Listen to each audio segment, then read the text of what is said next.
Are are we live? Yes, we are live. Hello, everybody, and welcome to an exciting little Saturday stream. As many of you could probably already see or might be expecting, today we are getting into some talking Dungeons and Dragons. But we'll be doing things just a little bit different, as today we will not be continuing on ahead with the party's story, but instead we're going to be doing a bit of a dive into the lore of one of the more historically relevant nations within my homebrewed world of Deorum. But before we dive into the made-up lore of a made-up place, how are you all doing? How's everybody's week been? How's everybody's weekend shaping up? And are there any exciting plans or events that are coming up for anybody?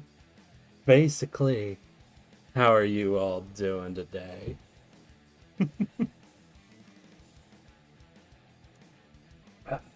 Me personally, I had a pretty nice day yesterday. I had a friend of mine, we got into a discussion about bad anime, and I had to talk about one particular anime that I didn't even get halfway through the first episode, and they wanted to sit down and watch the entire first episode of it. So now I know how the first episode of Reincarnated with My Cell Phone, or whatever the fuck the name of that anime is. I don't know. I don't care. It's so bad. I've had a rather cursed day. Hope everyone else's has been better. Thank you, V. Afraid today hasn't been bad. I could say that. Today's been a pretty decent day so far. Milk is having a little bit of a mental breakdown over this bug, and I am amused. That is cruel, Paramon. So cruel of yours. You are able to light a bonfire in Firelink Shrine without the keeper? Oh gosh, are y'all talking Dark Souls? Yeah, no, as far as isekai go, honestly, I really consider the cell phone one to be so bottom of the barrel. I describe it as the most sandpapered down bit of wood you can find. There isn't an edge, a corner, a purpose, a trait to anything in this anime. The cell phone barely gets used for anything. The character just has all the skills, and people just sort of don't create conflict with him. It's so bafflingly featureless that it's, fuck, I don't know. It's like trying to grab a liquid, or trying to just looking for something that isn't there. It just drains you, I think. That one is one of the most garbage out there. It's not even funny. Yeah, it's not even like bad in a funny way. It's just nothing is what it is. Though it did give me an idea. How fun would it be for a campaign session to have my players just stumble upon a princess who's being accosted by bandits, like 3 bandits, and then have my like level 8 party kill the 3 bandits, and then take the princess to the castle that's like, 10 minutes down the road. Then as a reward, the king gives them all 50 platinum pieces.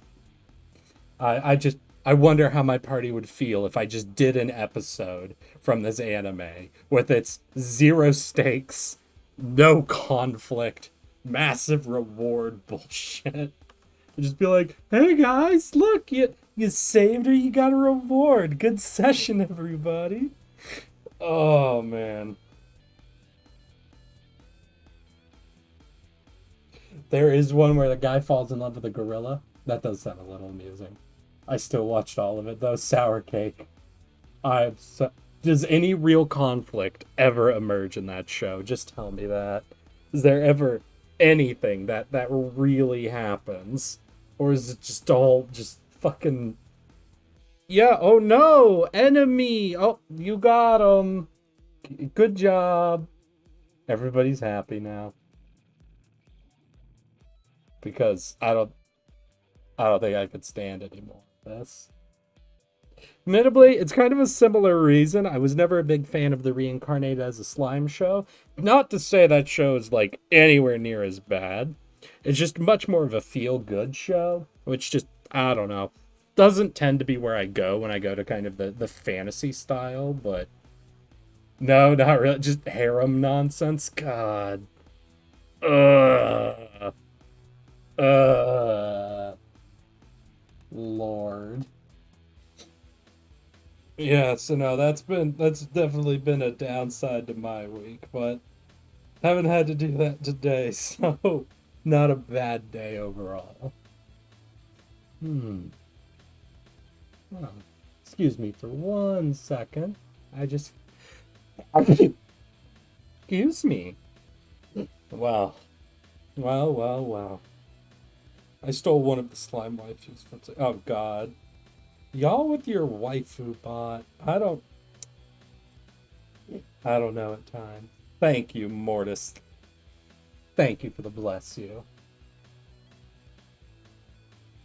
But, but, but, I believe it's time to start shifting on over. Ooh, there we are. Let's see here. Do we want the big fire? No. I'm thinking small fire. Because today... Oh, there we go. Today, we got ourselves some lore discussions to do. Oh, huh? Nice. Yep. I'm a classic Asgard user. Lore, hell yeah. Today we're going to be doing a little bit of discussion of a very important place in the history of Deorum. A place far to the south. An Arctic or Antarctic desert. A place filled with tundra, black sand, shadowy creatures, and a thin veil to the realm of Shadowfell. A place abandoned by the gods from the First Age. A place known as Barenverden. The land that always marches. The land that seeks to conquest.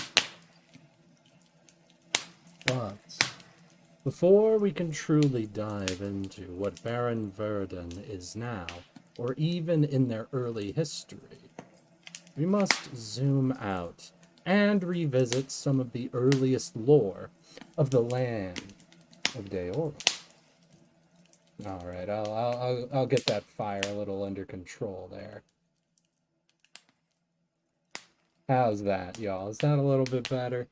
That I stoked the flames a little bit better of a way.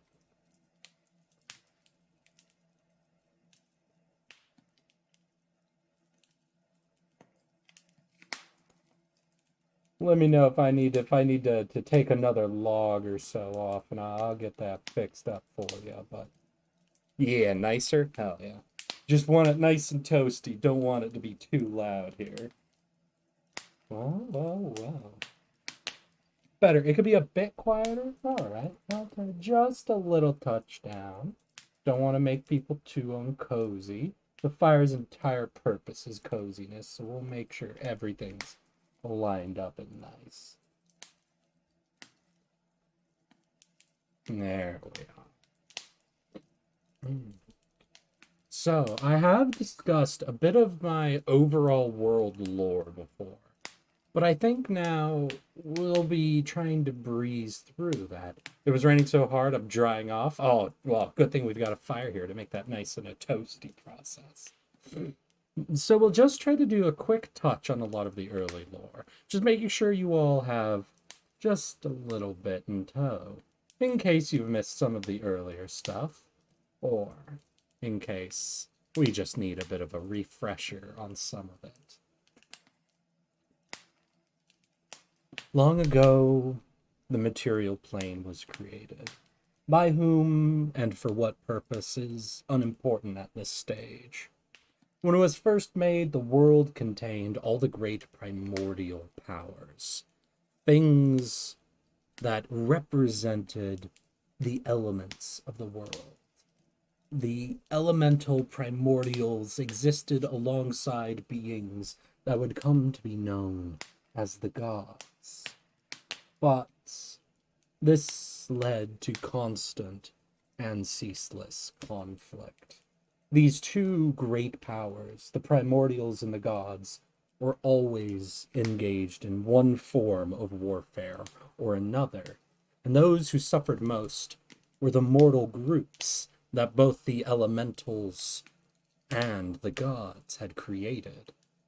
Beings like humans and elves, elementals like the mephits, were all trod underfoot by these powers that would reshape and dominate the world.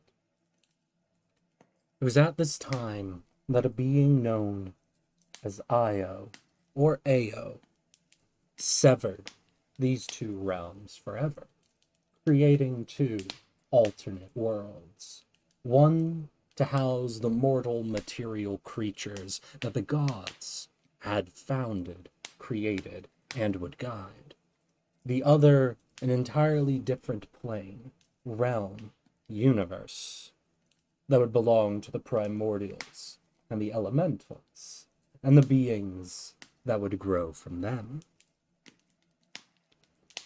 With that separation, though, Io wished to inflict a lesson upon the gods, one to ensure that never again would they trod underfoot their creations, the mortal races, the very world itself.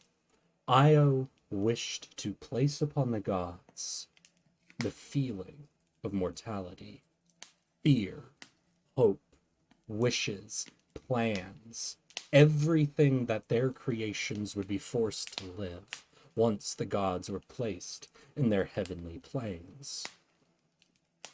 And so, once the two worlds were separated, Io pulled all the gods from the outer planes and made them titanic, powerful bodies that would tread upon the world, granting it its name, Deorum, meaning God's footprint, or where gods tread. This would mark the very beginning of this new world separated from the primordial elemental powers of existence. This would be the age of Titans, where every god would walk the world surrounded by their creations, by the mortal races, by everyone and everything that they had created and sought their guidance, their approval, their power. And so the world was populated by these massive titans that tread the world with their followers and believers always at their heels. The gods of the dwarves would settle in the northern mountains, bringing all the dwarven tribes together here. The gods would hollow out the mountains, creating halls for their subjects. When the time for creation would come, the gods would smith amazing artifacts, would smith jewels from nothingness. And when they needed a hand, they would mark champions amongst the dwarves, creating in them the power of smithing, of mining, of creation. When gods of harvest would fill the fields, they would send their believers out to handpick all that they had grown. The elvish gods lived in the many forests of the world, focused in the Phaethen Valley and in the Corrosion Woods within the Badlands. Here, in these major regions, the elves would offer up prayers to their divine titans who would change the natural world around them, granting them blessings, access to a place called the Feywild where they may pull magical energies from. The gods that oversaw the humans provided them with what they would need and asked simply for their prayers, beliefs, and devotions. The gods of orcs and goblins, ceaselessly at war, would drive their minions into vicious conflict, again granting their champions martial prowess, equipment, and artifacts seemingly from nowhere, or forged from their own magical abilities. In this world where the gods tread, all beings fell into belief and devotion to one titan or another. While someone might be exiled by one group or seek devotion to a new titan, all would fall under a dominion in one land or another, in one group or another, to one of the gods or another. However, at this time, the corruption of the pits that would become the abyss had not yet truly begun. Many of the things that walked this world would one day travel into the abyss and be twisted into those things called demons. But for now, the only fiends that walked the world were the devils of the nine hells. At this time, all those who would engage in worship and dominion under one devil or another would inevitably feel the taint of that power. This is where the first tieflings would come from. Those mortal races that would devote themselves to the devilish titans that walked the world, would either through their bloodlines, through magical gifts. All right, I'll hydrate, son, don't worry. Or through other means, would begin to shift, become tainted, and become more and more devilish themselves.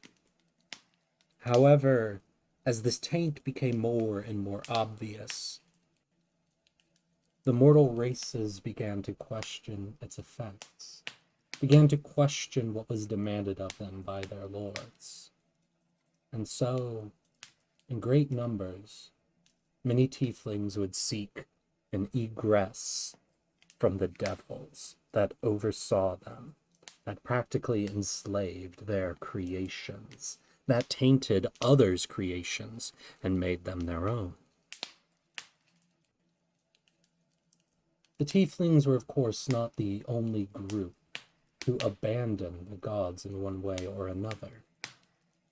Time would come when gods of war would realize that if they could slay an enemy titan, they could claim their power and dominion for themselves.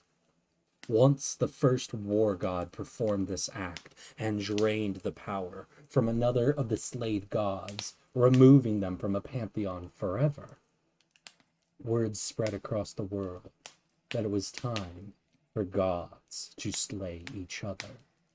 And so, Ao's wish became fact. Gods with no martial prowess, with few followers, soon began to live lives of fear, concern, paranoia, or desperation. Powerful gods, gods of war, of death, those who had already slayed their kin and claimed their power, began to feel ambition, hope, intoxication, and so would set out on their own pursuits. I shall try again, Eric. What are your favorite non-language or otherwise safe for work hentai tags? Ask me again, Terramon. I'm afraid I'm a little too excited in my current lore. And so, as godlike wars began to break out, as the gods would create champions and send them into conflict, they again would tread over top of mortal creatures. And so many mortal creatures would be forced to consider their devotions. So the tieflings would be the leaders in this abandonment of devotion. But humans who felt trapped or did not belong to one group, or whose god was slain and refused to fall in line to another. Orcs and goblins who began to question the constant death around them and wished to escape into a life of light, a life that they could live by their own means. Dwarves who sought personal growth, undevoted to their gods, freedom, and any other creature throughout the world that wished to be safe from these conflicts that began to emerge, sought somewhere else to be. And in the world of Deorum, the world where the gods actually tread, there was only one location that was not claimed by one dominion or another.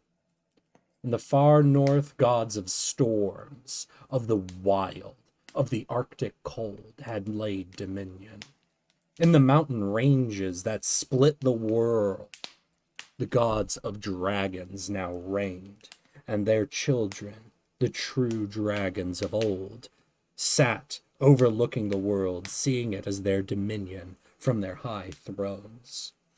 The human gods had claimed much of the far eastern realms, the dwarven gods, the northwest.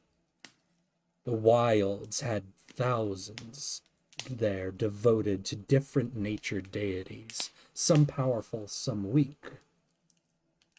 Everywhere was claimed, save for the barren Arctic South, a land somewhere between a tundra and a desert, where sharp black sand was whipped by the winds. Where the further south you went, eventually ground would give way to massive sheets of ice. The furthest southern reaches were permanently held by a blizzard, a land where none of the mortal races could live comfortably, and where no god would force their beings to go. None knew what could survive here, for nothing had. Ice, sand, cold winds, and cutting blades. The barren lands of the south were abandoned by all. And so this is where those that rejected the gods would go.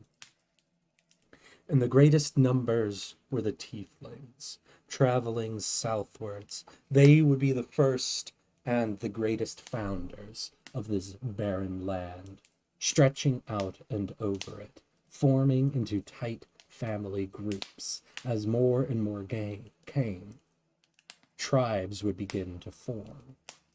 Those tieflings blessed with great resistance to cold, to whipping wind, to freezing temperatures, would go further and further south, finding ways to survive out on the sheets of ice, where there seemed to be no land to stand, only the frozen water to support them. Those who would incorporate other mortal races into their tribes would form along the northern edges of this region. Many coming from the forests, settling on the western side, those coming from the lands of man or orc, from the mountains and the plains, would settle in on the east.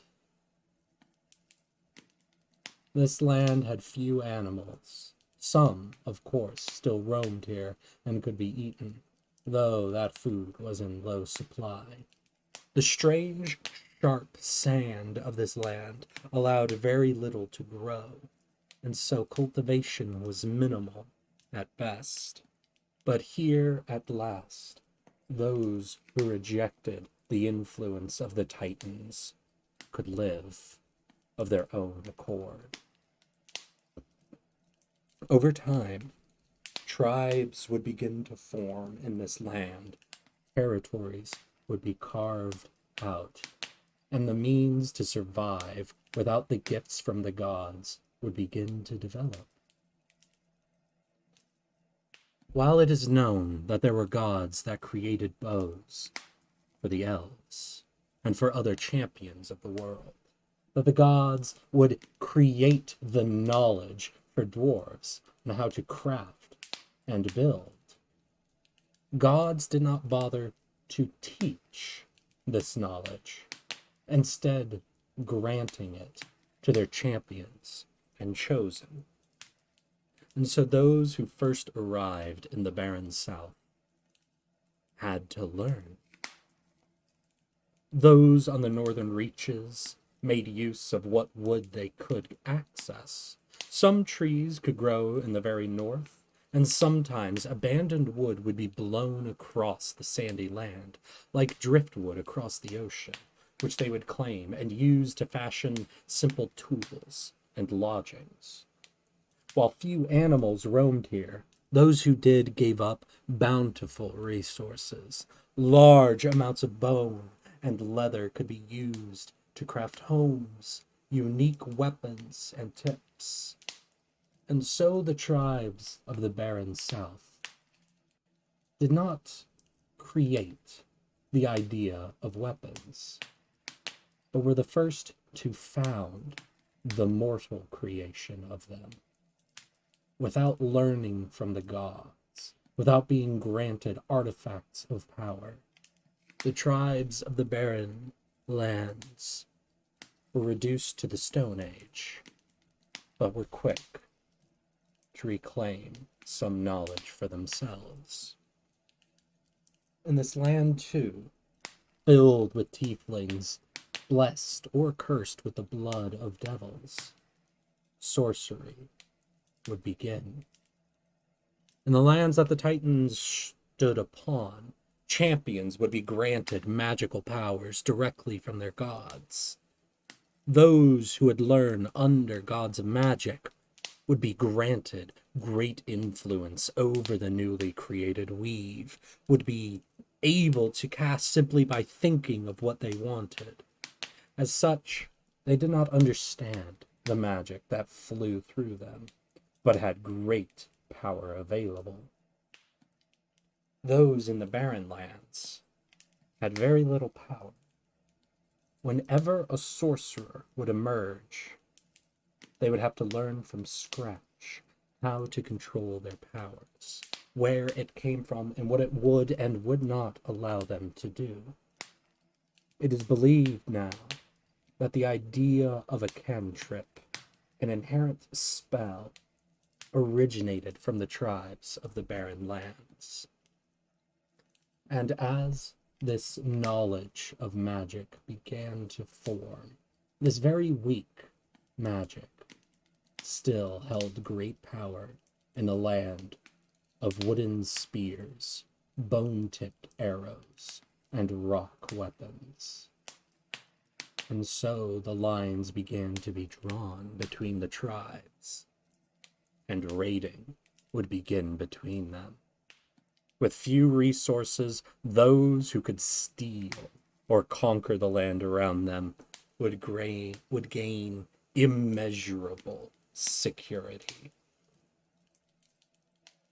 And so these tribes developed a new culture unseen by the world at that time, one at constant war with itself.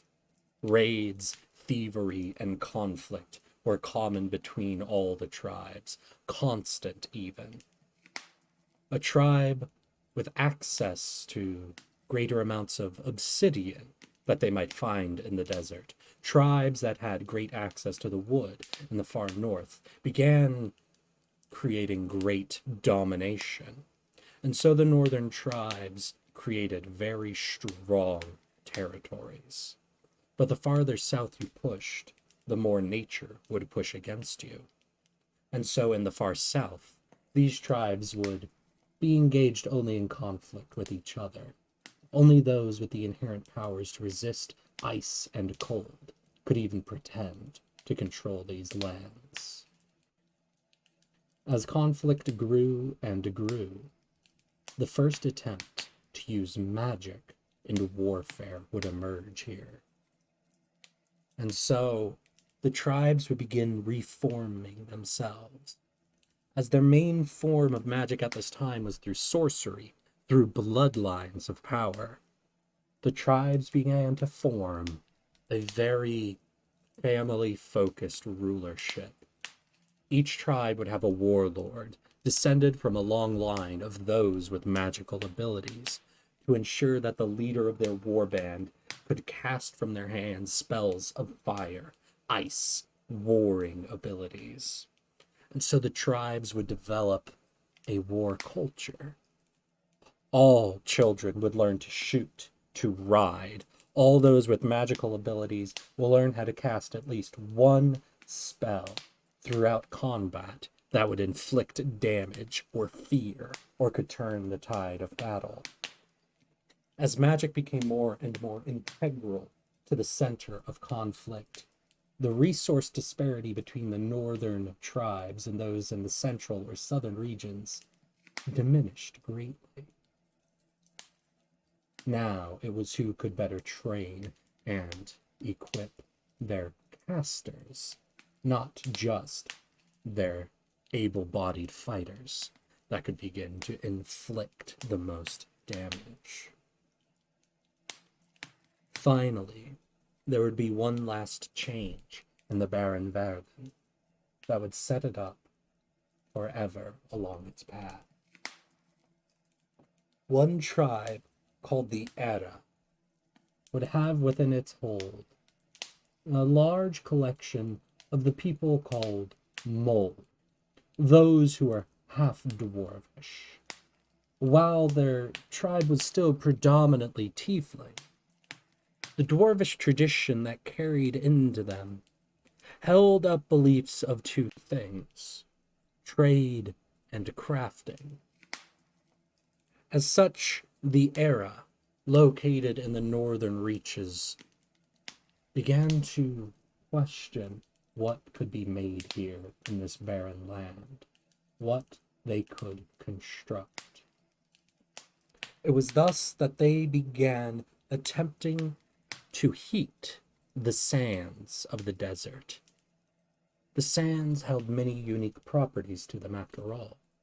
Much of the sand that made up the barren lands was pitch black. Other bits seemed, though, entirely translucent. Some of it held certain areas of color, others none at all. Little did they know that within the sands of the barren land were large amounts of both silica and carbon, and many other unique deposits were hidden underneath throughout this land long abandoned by the gods. And so, as the Era began heating and developing new methods to smelt without the use of the dwarven gods' fire, of the dragon gods' melting heat, or of any other god's support, they found one type of metal that they could melt and shape at their current level of technology.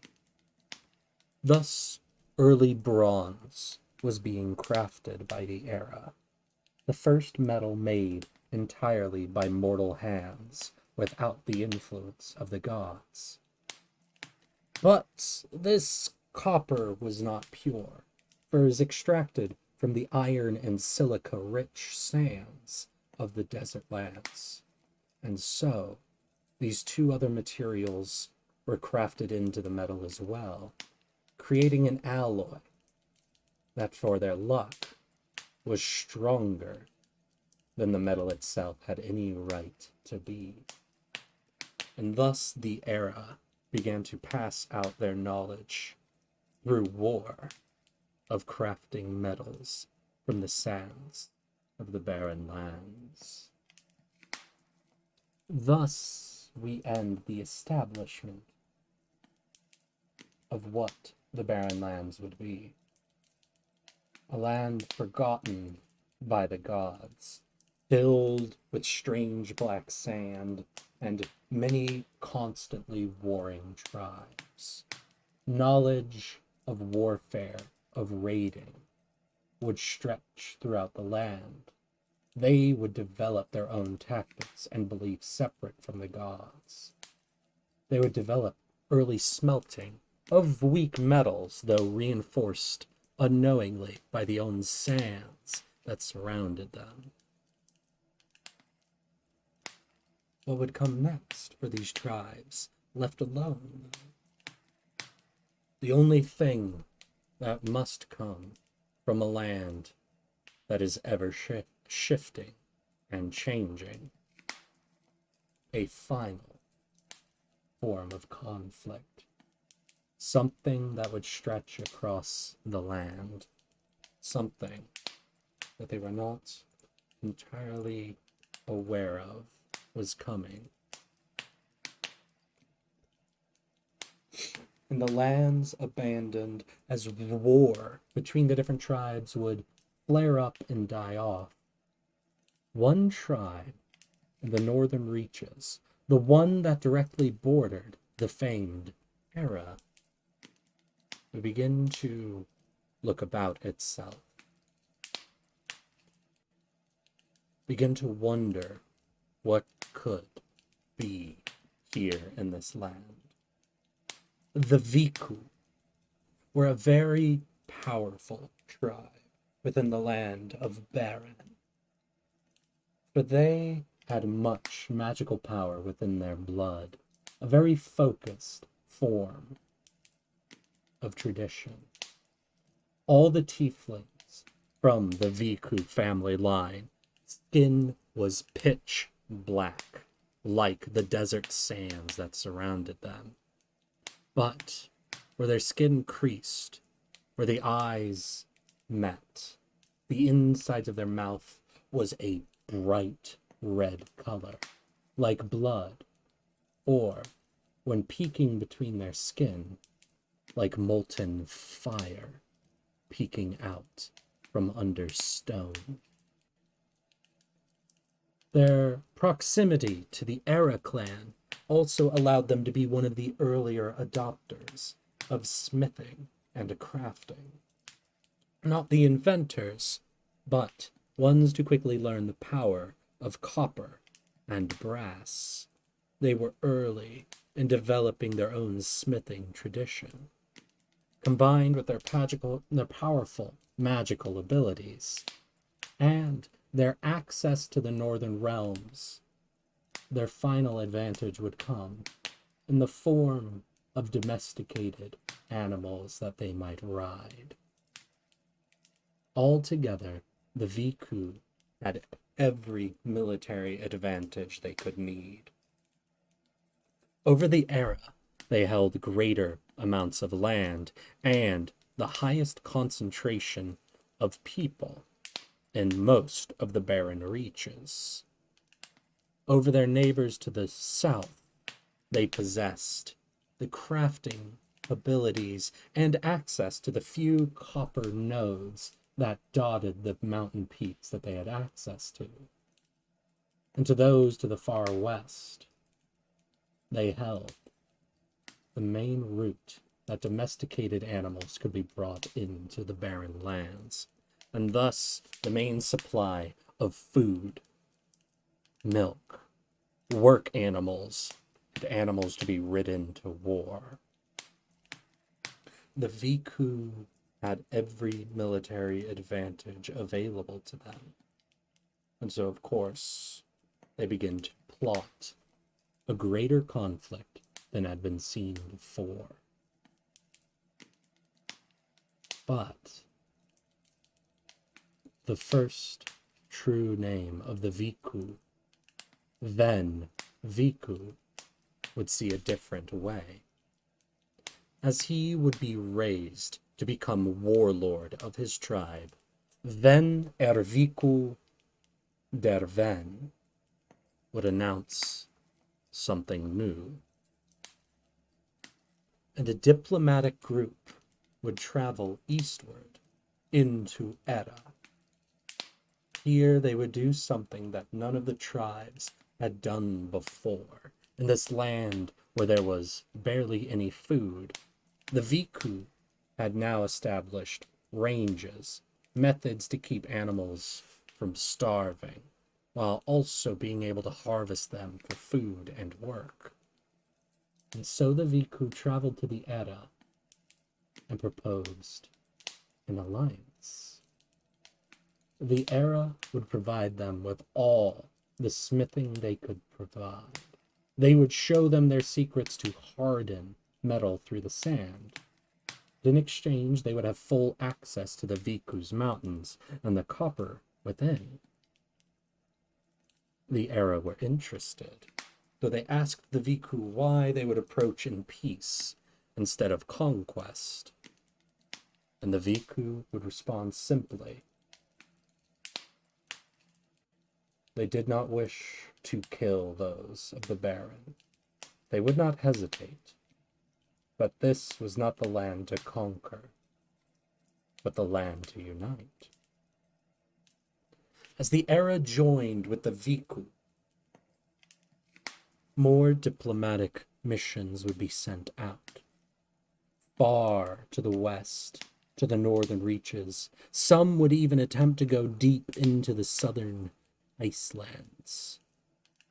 The Viku would demand others to join their alliance or face the might of the Viku and Era united. Some tribes did not believe a unification had actually occurred, and that either the Era or the Viku would betray their partner as soon as conflict began. But they did not. One by one, the 16 tribes of the Barren lands would begin to unite under the Viku. Some would agree to trade. Those who were low on food, whose military had been suffering from their neighbors, would be quick to accept the Viku's offer and join in with their power. Others, like the Sethic, who had access to their own unique military abilities through the dark green crystals they could mine that would imbue their soldiers with greater powers and a material as hard as brass, would initially fight back against the Viku, Era, Hyeya, Kiala, and Thea tribes that united. But as the Viku marched in and defeated their greatest champions, they would once again ask the Sethic to join. And the Sethic would finally bend and yield. Now, with the Era, the creators of the brass that ruled warfare in this land, the yielding of the Sethics, those who held most dominion over the western lands, the yielding of those with greatest access to the trees, those with greatest access to the lake to the north. One by one, as the tribes united, the Viku's power grew unprecedented. The only tribes that remained separated then would be those in the north or the south, those that lived on the ice sheets, those encased in the eternal blizzard. As much metal, as much power and magic as the new Viku alliance could gain, this land was practically uninvadable, given its terrain. So one day, Ven Viku der Ven would march to the very border of the largest of the tribes of the south. And from the whipping wind of the ice sheet would emerge the leader of the tribe of the Tundra. In his tow would be hundreds of soldiers, dressed in simple leathers, wielding weapons made entirely of ivory and bone. It was clear they lacked almost all building materials out on the ice sheet, but had found ways to make do with the monstrous beasts that lie out there, both under and above the ice. In a true open conflict, the metal that the Viku Alliance held would likely allow them to win. But an invasion into this land was impossible, and the leader of the Tanarai knew this as well. And so the two leaders would speak, sat on the ice. They would speak where no other could hear them, in a discussion. Eventually, though, the leader of this southern tribe would ask the Viku's leader a simple question. What, then, is your goal, Vander Viku? Why must you unite all of the people here? What is it you seek to conquer? Vander Viku Erven would then look at this man and say one simple thing. I wish to conquer the world.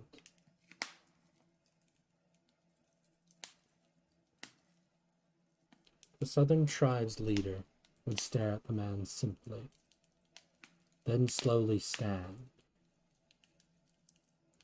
The world cannot be conquered with the titans that tread on it. We do not have that power. Not now, Ven would say. But one day we might, and we must be united for it. The Tanarai would turn to Ven and state softly,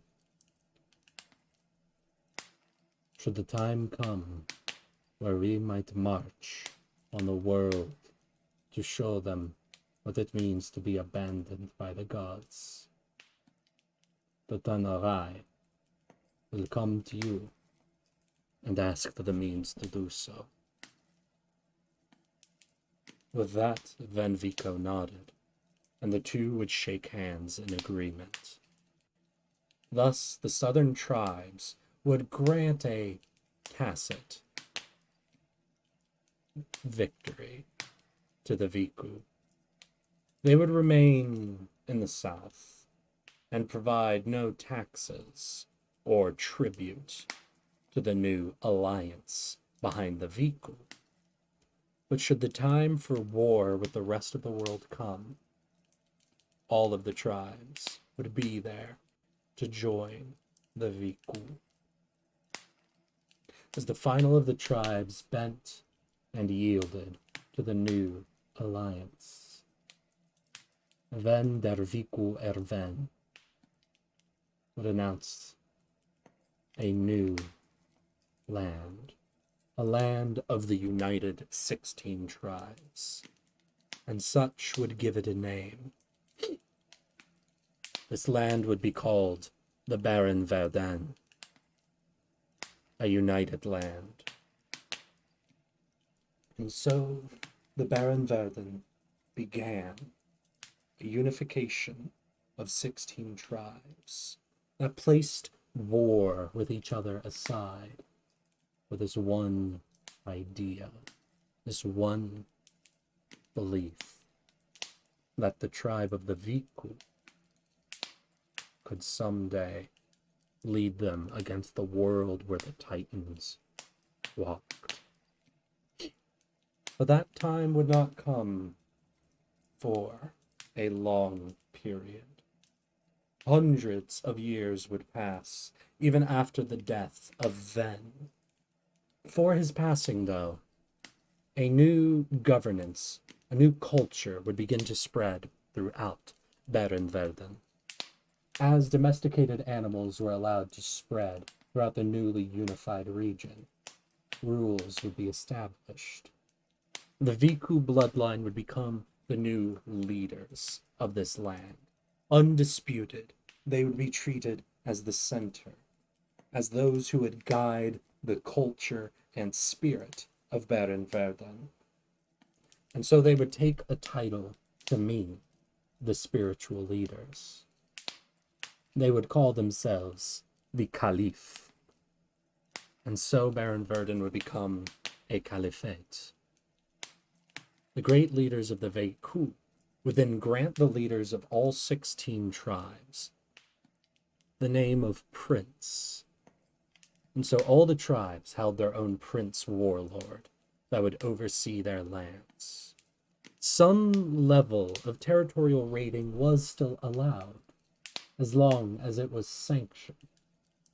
So the tribes would begin to relax again after the Great conflict. Some would begin raiding their neighbors. Some levels of warfare over one reason or another would be founded. But the Viku would never allow territory of great amount to trade. They would not allow any tribe to be wiped out. Instead, they allowed their people to remain sharp and warlike, but unable to fully conquer around them. For their strength would need to be held for the time when the gods would fade away.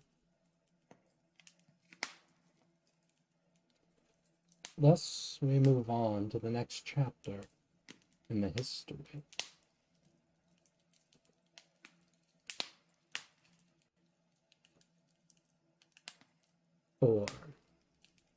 Three figures have a great story to tell. We will need to proceed through it rather quickly so that we may return to the overarching history of the Caliphate of Barenverden. But these three would do the one act to set the world reeling into what was needed for Barenverden to march. Somewhere in a frozen, windswept tundra, as black sand was picked up and whipped about, a single campfire is lit. Around this campfire are three men, exiles from different tribes each. If you were to approach each of these men, they would provide you with their name in the form that was most recognized in Barenverden. For in the land of Barenverden, the naming convention had been long set, with tradition, with culture, with family. First, your name would be provided. In the example of the founder of Barenverden, his name was Ven. Next, you would provide your clan's name, and this would be provided with the prefix of Der. So, Ven of Clan Viku was Ven der Viku. And finally, the name of your father or mother, your founder, would be provided. Ven was son of Ven, and so Ven's name was Ven der Viku vi Ven. Ven der Viku Ven. These three, however, were exiles for their tribe, and so had no name to truly provide, except that they were given at birth. First was a man who had left his tribe for reasons of great violence. A man named Bal, der nowhere, no one. Bal would be described on looking at him as half-orc, though in truth his lineage would be far muddier than that. A very strong blending of human, tiefling, and orc would leave Bal in what he was now. He had been kicked from his tribe for having murdered both his father and one of the greatest champions in a duel. It had been said that he had taken it too far, but Bal did not care, for to him violence was its own reward, and the point was not to prove that he was a better fighter, but that he could kill those he fought. Next was a hunched figure, an older human, who'd come from one of the furthest western tribes. Miracle, there nowhere, no one. Miracle was a very strange figure, constantly recording whatever he could on whatever he could. Everywhere he went, his pockets were filled with charcoal, so that he might make markings upon the bindings of leather he kept, so that he could keep recording everything he saw and learned. Miracle had been exiled for his tribe for a dark reason. Murder, much like Baal, but of a different kind. For when his tribe mates had gone into his tent, they had found 3 of the tribe members' greatest sorcerers killed and splayed open. Miracle explained that he had been studying them to find out how to grant magic to those outside an enchanted bloodline, but the tribe did not care. He had weakened them so greatly by killing their greatest casters that he would now die. But as the first soldier stepped towards Miracle, he would hold out his hand and cause the man to collapse to the ground, dead in an instant. Miracle was not of one of the blessed bloodlines, and so he should not be able to use magic. But he had. Unwilling to lose any more fighters to this cursed man, Miracle was exiled from his tribe to wander the wastelands. The final of these 3 was different from the others, for he did lay claim to a name. This man was named Bane, der Barenverden, Bane. Bane's father was not named Bane, nor was his mother named Bane. Instead, he claimed to have begotten himself.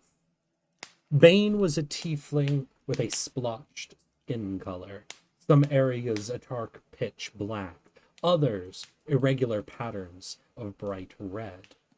He claimed that his family had been blessed by the Viku bloodline, and that he was rightful ruler over all of Barenverden, but had been exiled for being a bastard, for being not of proper blood, and that all of the caliphate was his home, his birthright. These 3 sat alone in the tundra, with the other 2 being the only ones that would accept them. Bane would spend evenings boasting and bragging about how he would bend all of the Barenverden to his will, and once he ruled over it, he would grant these 2 dominion over whichever tribe they wished. Miracle would softly scrawl away in his books, occasionally muttering under his breath ideas for new types of magic that might change the world and bend all others to his will. And Baal would spend mornings begrudgingly speaking of how he would murder the next person they come across and steal their supplies so that the trio might live another day. Alone in the tundra, they would make their way slowly north, heading towards the wilds of Corrosia, a massive forest that marked the border of the Caliphate. And as they would push into these woods to escape the resourceless land of the Barenverden, they would meet with the people that prayed to the woodland and forest gods of Corrosia. The first group they encountered would begin explaining the wars that the gods were going on now, that when one god killed another, they might seize their power for themselves. However, while these people of the wood would welcome the trio. They would one day come to regret this decision.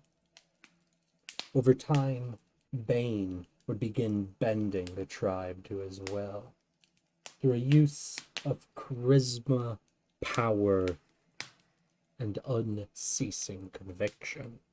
He begins slowly turning one tribe member by one to see him as the leader. In some cases, as even more important than the nature god that protected them. Miracle will begin pressing for more information about how the power was taken by one god or another. Putting together theories of his own, he would begin crafting the idea of a spell that he believed could change their fates forever. Bane, too, was curious and inquisitive, though he instead asked how the gods could kill one another, what powers they used, what weapons seemed able, what artifacts could cause this. The trio kept in secret a plan that had formed in their minds, a way to kill the Titan that oversaw the tribe that they were slowly corrupting to their own will. Bane went about putting together all rumors, knowledge, and hints of the powers that he would need to kill a god, and would eventually, using all that he had gathered, would bring to him a shard of an artifact, a single sliver of metal from a weapon that had killed a war god.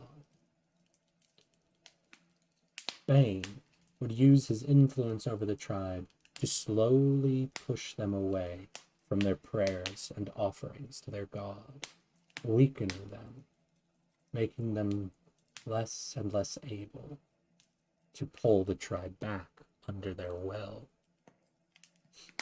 And finally, Miracle began to experiment with a ritual, with magic, with a new idea. Eventually, these trios' plans would culminate in the day that they would fight the god that led the tribe they had inflicted this upon. With the final blow, Baal would become the first mortal in the world to slay a Titan without the powers granted by another god. The sliver of metal he had crafted into a small dagger of his own, enchanted with powers from Miracle, and weakening the goddess through Bane. Baal was able to slay the god. As they lay dying in the forest, the trio watched as magical power radiated from them, upwards, being dispersed into the universe. Plants began to grow around the body, and an enchanting aurora formed.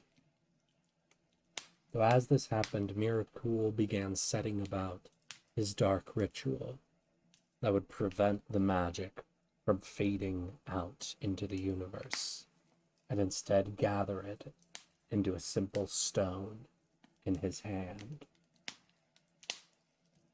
At the end of the ritual, Miracle found he had pulled barely a small fraction of the god's power into this stone. This was his first attempt, and a few of his theories had been not quite correct. But now he knew he could do it. And now he had the perfect plan that would siphon almost all of a god's power into one of the trio.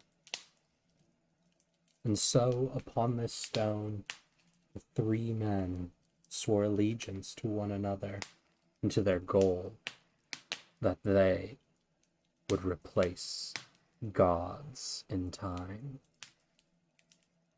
And thus, these three would run havoc through the wilds of Corrosia, moving tribe by tribe, lesser titan by lesser titan.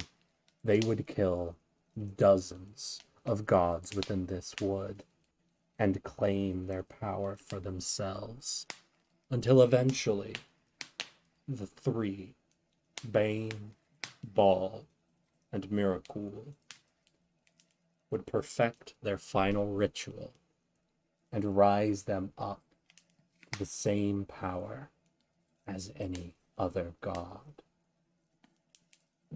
As these three mortals ascended in power, Ao looked down on the world.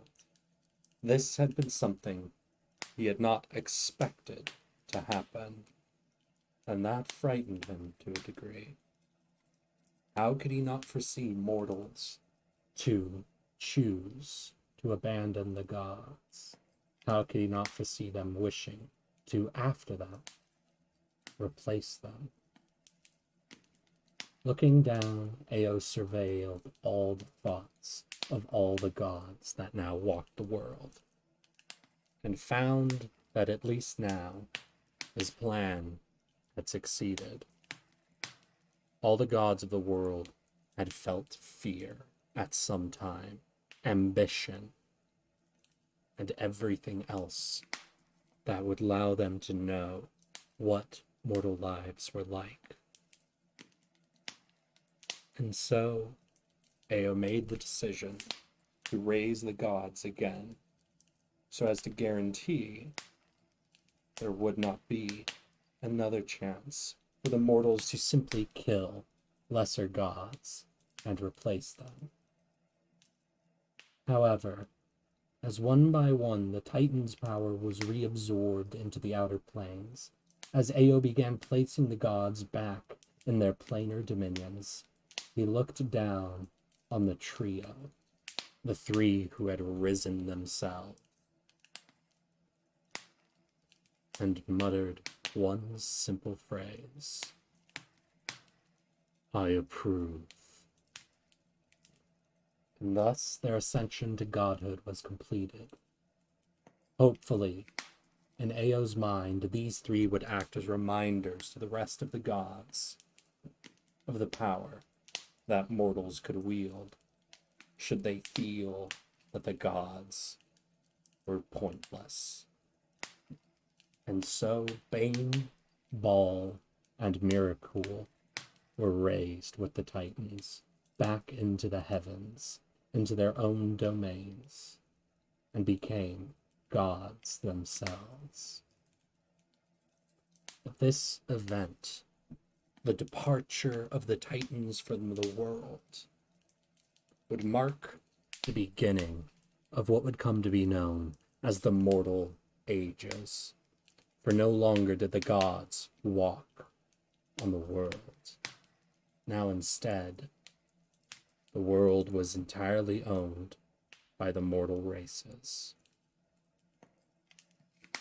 And this first age become to be known as the Wild Age, for the gods had departed, and their powers with them. As the gods began to establish their dominions again in the heavens, the world was set back to the Stone Age. They had not taught their people how to craft, how to hunt, how to farm. They had simply imbued champions with the abilities to do so. The dwarves now sat in their great halls with no smiths, no knowledge of how to create a forge between them. And so, only remembering that it was possible, they would have to begin again from step one, crafting mining implements, making low-level forges, and beginning from the beginning to rediscover how to smith. The humans that had been under the purview of gods of agriculture, fertility, and harvest found that the enchanted fields were not full anymore, that the wild plants did not yield as much as they once had, that they would need to cultivate again, that they would need to learn how to make plants take root and produce the food they wished. The elves retreated into their forests now that their gods no longer gave them direct contact with the Feywild. They would seek those powerful woods that still held natural connections to it. With that, many forests were abandoned entirely by these early elves. The wilds of Corrosia, now devoid of so many of the gods from them, would see almost all of the elves abandon them, heading towards the central valley that became the last place that the woods fully belonged to the elves. Only one land was not shaken by the departure of the Titans. Only one land was not set back to the Stone Age, for they had learned how to smith on their own. They had learned martial prowess themselves. They had learned how to control magic and use it in warfare through trial and error, not through gifts that they did not understand. As the Titans departed on the actions of Bal, Bane, and Miracul, a messenger was sent from Viku to the far south of Barenverden. As that messenger was sent out, all of the smiths in Viku and Era would begin working day and night, crafting weapons and armor from bronze and brass. Many would wonder what was happening as messengers were sent across all of Barenverden. For as these messengers came back to Viku, they were no longer alone. Instead, from each tribe, the Prince Warlord would be coming, and in tow, each of them would bring hundreds of warriors, like a massive raiding party from each of the 16 tribes. They would begin marching across the land to Viku. As they arrived one by one, a strange celebration would begin to form, as each tribe would begin showing off their martial prowess. Competitions in archery, riding, fighting, and magic would begin to happen in earnest over the weeks that they began to gather.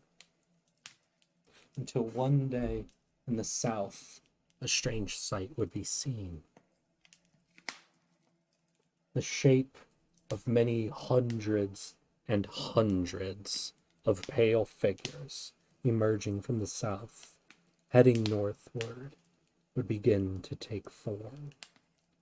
Pale tieflings, white or light shades of blue, began to move like a walking ice sheet across the land and gather in massive numbers outside the capital of Viku.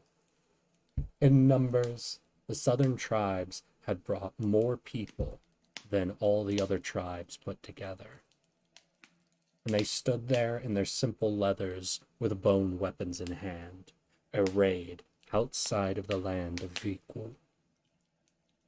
The current Caliph would walk down from Viku to where the southern tribe members were arrayed.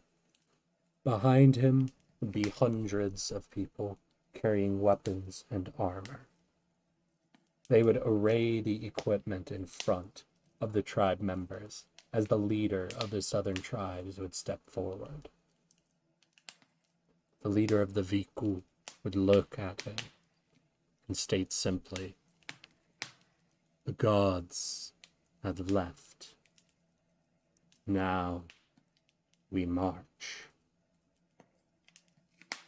With that, the southern tribe members would abandon their furs and their leathers and pick up the metal armor provided by the Viku and the Era.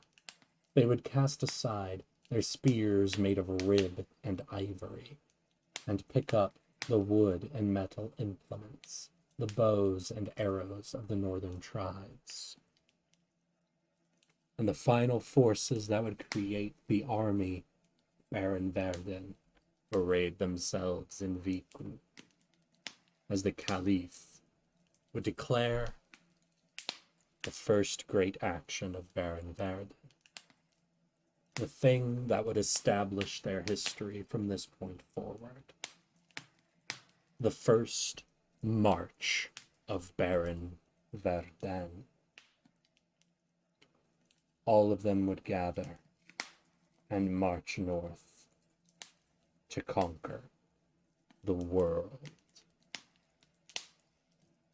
Here, however, I must take a momentary recess to drink and relax, as I have been talking for quite a while, and I imagine covering the ancient history of the Caliphate of Barenverden has likely left some questions or comments out there.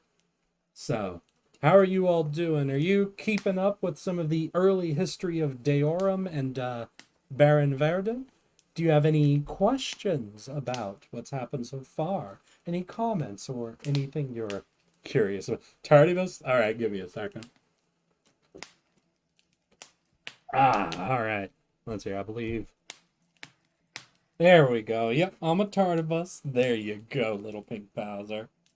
I was maybe hoping for more of a how are you guys doing sort of discussion, but I'm good to show off a Tardibus. What do you think of Barenverden so far? Do you think they are perhaps the heroes of a story or a villain? From the lands they come from and the culture they've arrayed, who thinks they know kind of some of the inspirations that kind of formed my made-up little fantasy world here? Or do you guys simply want to chat about anything else? I know quite a few of you tend to background me during big lore story dumps, so how is my voice today? Are you all feeling relaxed and enjoying the fire?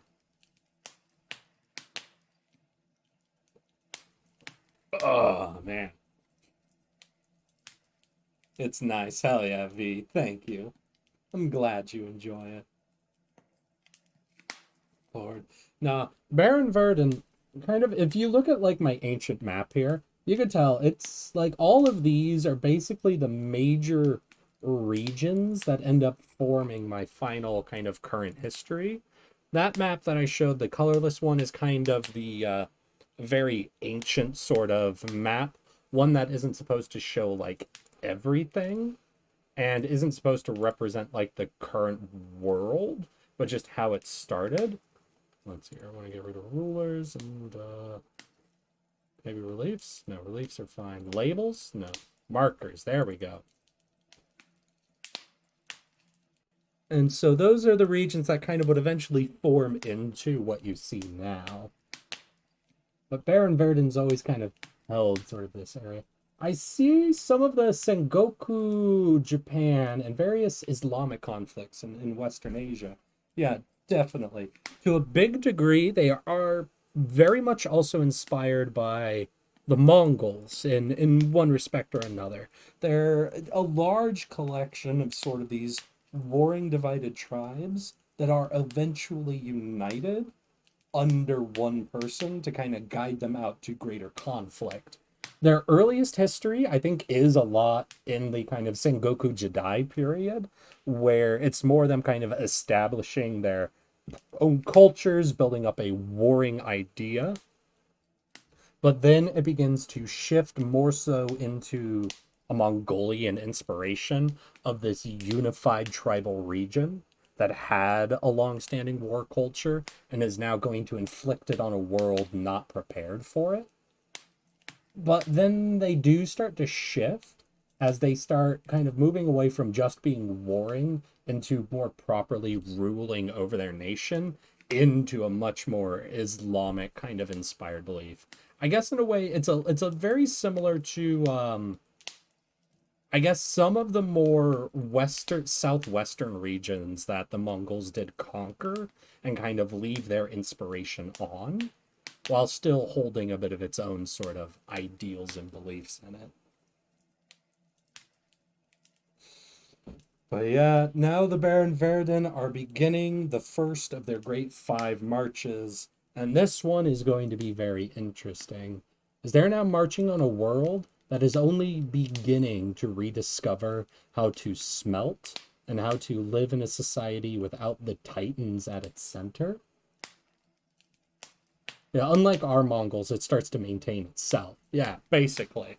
Yeah, so basically, yeah, if you imagine the Mongols, but then you start incorporating a lot of the more Arabic like governance system over top of that, I think you get a really good idea of how this culture is meant to operate and believe. But now they're marching out being one of the only cultures that has easily maintained smithing metal systems, has a long-standing war culture external to godlike powers, the only one that has been able to kind of develop individual magic outside of rituals or powers granted by the gods, and are now marching out on this world that has just been rocked by the loss of the Titans. So as you can imagine, there's a lot of advantages that they're coming out with. So kind of like the Golden Horde, although they fell in under 100 years. Yeah, definitely very Golden Horde inspired, I'd say. This is nice lore, but I don't care about it. I care about the characters. That's fair enough, son. I can understand that. But you know, as a DM, I do like to eventually take one of my story times just to talk about the unnecessary amounts of lore and backstory I have into a region the party has not visited yet, that just establishes some of the history that explains the cultures of the actual world that now exists. I don't know why, but I put way too much thought into the history as opposed to the present state of the world. Uh, but I do appreciate you're still here and here in and out with me, son.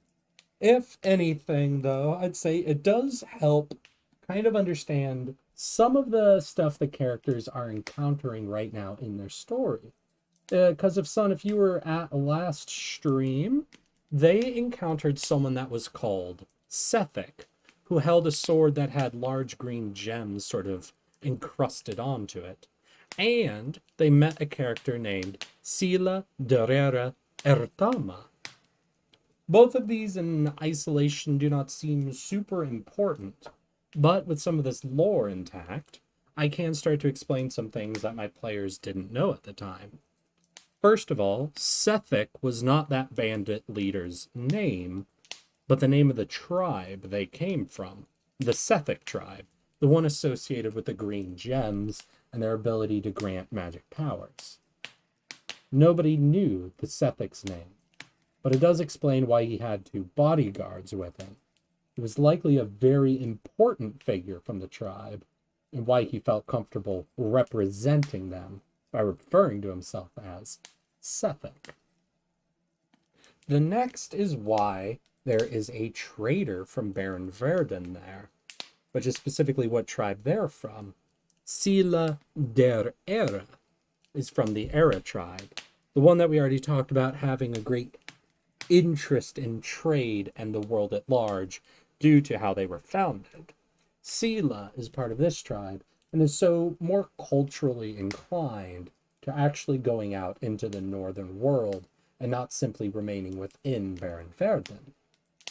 And technically, now that you understand the naming convention, you also know the name of his dad, Tama, Sila Terera Ertama. Admittedly, not the most integral pieces of lore to understand to be able to follow along with the story of the characters, but one I hope adds a little bit of flavor to some of those things, or at least explains why certain things were the way they were in the story.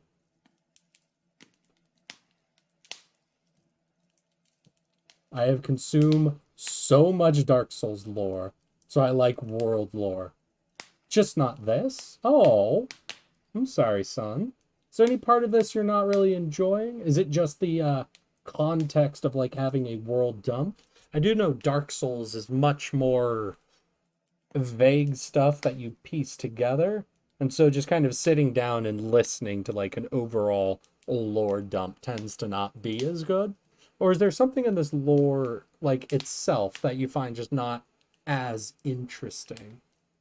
Just as it's more kind of a historical focus as opposed to a character focus, or something else?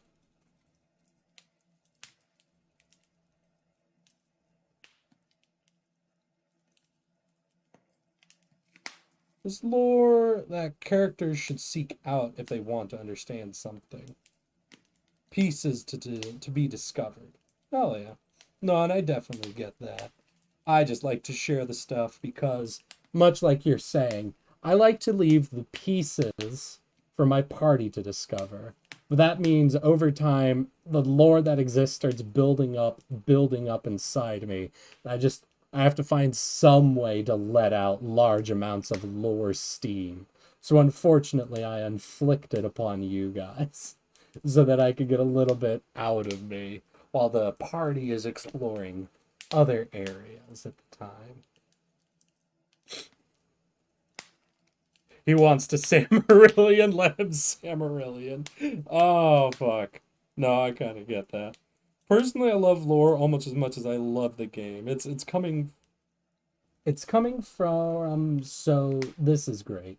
You must release the lore nut every so often. Oh, the suffering. Yes, Mortis. Suffer from my lore.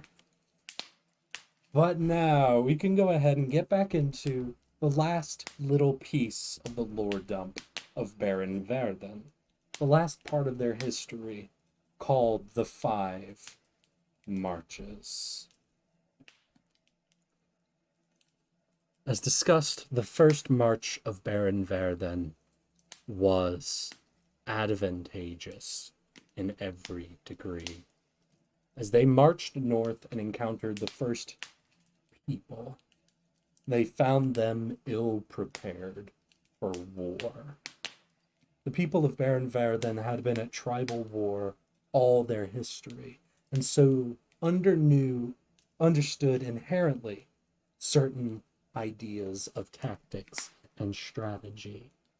Each of their soldiers held weapons and armor, whereas only very few in the lands to the north could claim to have any real arms available. And so the first march of Barenverden became a flood that spread across the world, stretching ever thinner and thinner as they conquered so much of the world. They were unstoppable. Their metal implements allowed them to easily overpower the few that would raise any arms against them. Even the elves found themselves at the mercy during this first march of Barenverden. As more and more land became conquered, though, their forces spread out more and more. Their resources and leadership became less and less congruous. Still, the military and magical might they had allowed them to keep spreading further and further, until nearly half the world had been, in one degree or another, conquered under them, part of this new conquest. However, it was at this time that one small city along the border that was held with Barenverden, in a region in the future that would become the Empire of Light, a lone leader of his people, under the heel of the Barenverden conquest, would offer his prayers up to his god. No one knows what god this town held as their primary, but in this region, many lawful good gods were worshipped. Whichever god this man had prayed to, though, gave him a simple instruction, one that he could not believe. find more. And so this man set out a pilgrimage across these coastal lands, meeting every village, every town he could, and learning of what gods they prayed to. Together, he and all these different locales would gather in one location that would become known as the First Church. And they would establish, instead of a godhood, a pantheon of many lawful good gods. Bahamut amongst them. Amanadr, Ilmater, Tyr, and many dozens of other gods, all who wished to grant their people safety from this great invasion, grant them the power to establish themselves. In this prayer, a single item appeared from the light that came from the nearby sun, a gift from Pelor, Bahamut, Ilmater, Amanadr, from all the gods. A circlet of gold would descend upon this man's head who had brought the people here. As the man stood, he felt a heat gathering in his hands. Looking down, he saw metal begin to pour from either hand.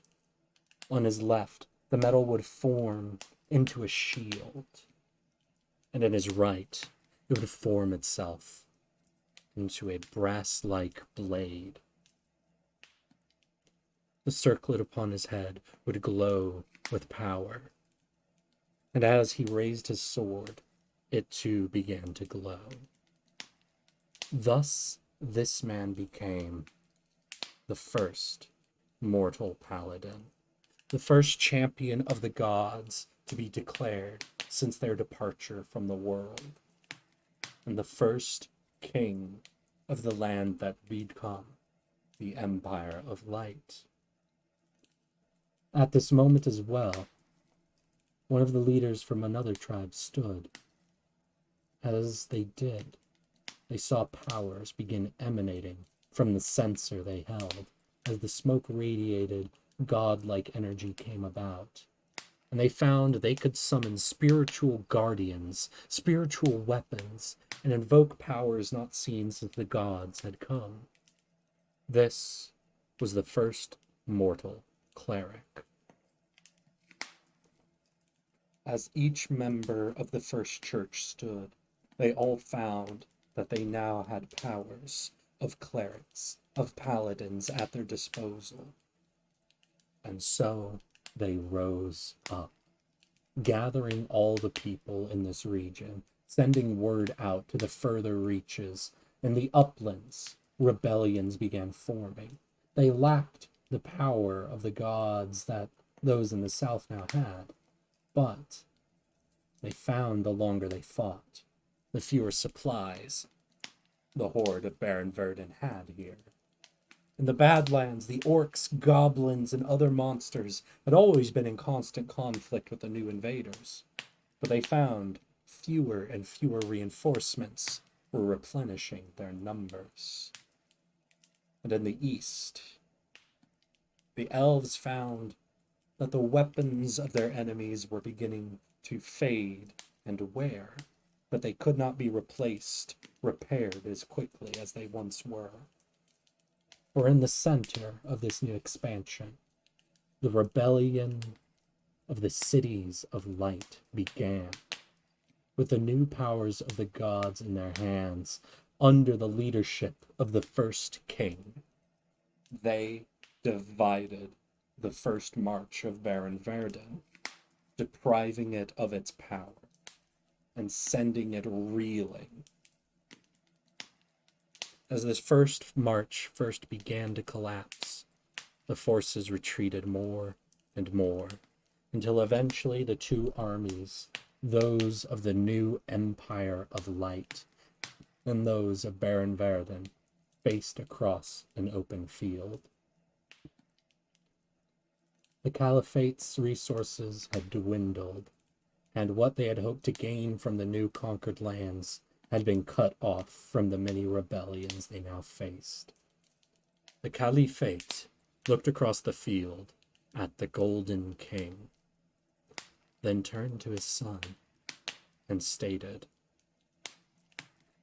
"The Caliph's job is first and foremost to lead their people, to keep them safe. I cannot do this and keep fighting, for we will lose today. However, I declared this march, and too many of our people have died for me to abandon it without seeing it to my last breath." With that, the Caliphate removed the armband that he wore, that bore the 16-sided shape that represented the 16 clans, united as one, and handed it to his son. "You are now the Caliph. Your duty is to protect and guide our people. I am simply the man who declared this march. My only duty now is to see it ended." With that, the former Caliph drew his blade and began marching towards the enemy army. Some princes handed down their own markings to their own sons and joined him, as long with the former Caliph's personal guard. But as the rest looked to their new leader, he would hold his hand high and declare a retreat. He would not see his people slaughtered here. They would return to Barenverden. They would learn from what had happened here. They would rebuild themselves, and they would return.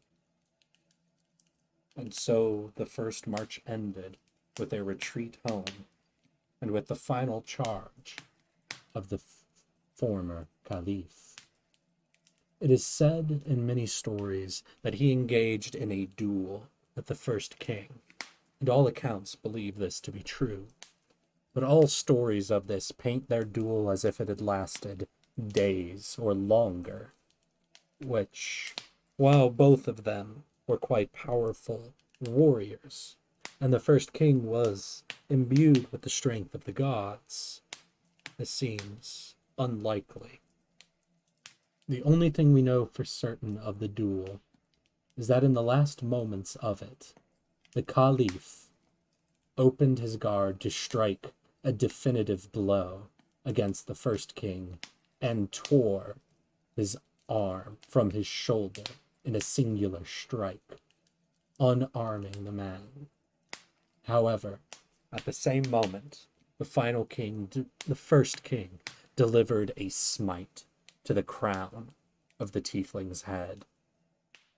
And so while the first king lost his right arm from that day forever, he did slay his foe, ending the first march permanently. With that, the first king would return home.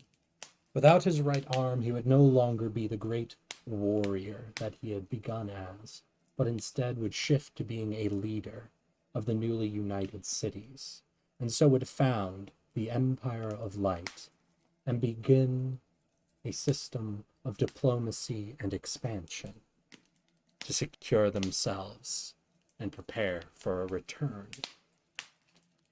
of the Caliph in their second march. To the south, the second Caliph, the son of the man who led the first march, would begin renewing the lands of Barenverden. Did not know how long it would take him to rebuild, to prepare for a second march. But he knew the mistakes that were made.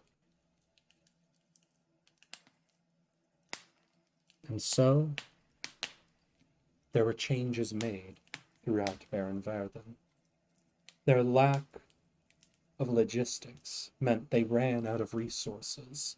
Their lack of cohesion meant that once they had spread far and wide, they could no longer communicate well, nor keep their cohesive plans. They were defeated in battles because the enemy was able to meet their brutality, so they needed better tactics. And finally, their magic wielders were simply their leaders, and were often placed at the back of conflicts, not properly used to their full potential to destroy front lines in battles.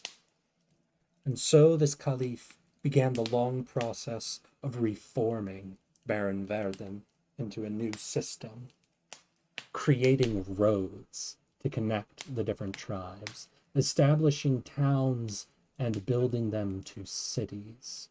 He began to build schools in different locations that would teach magic, help people perfect their crafts, and would further push the expansion of smithing across the entire land so that all could provide for it.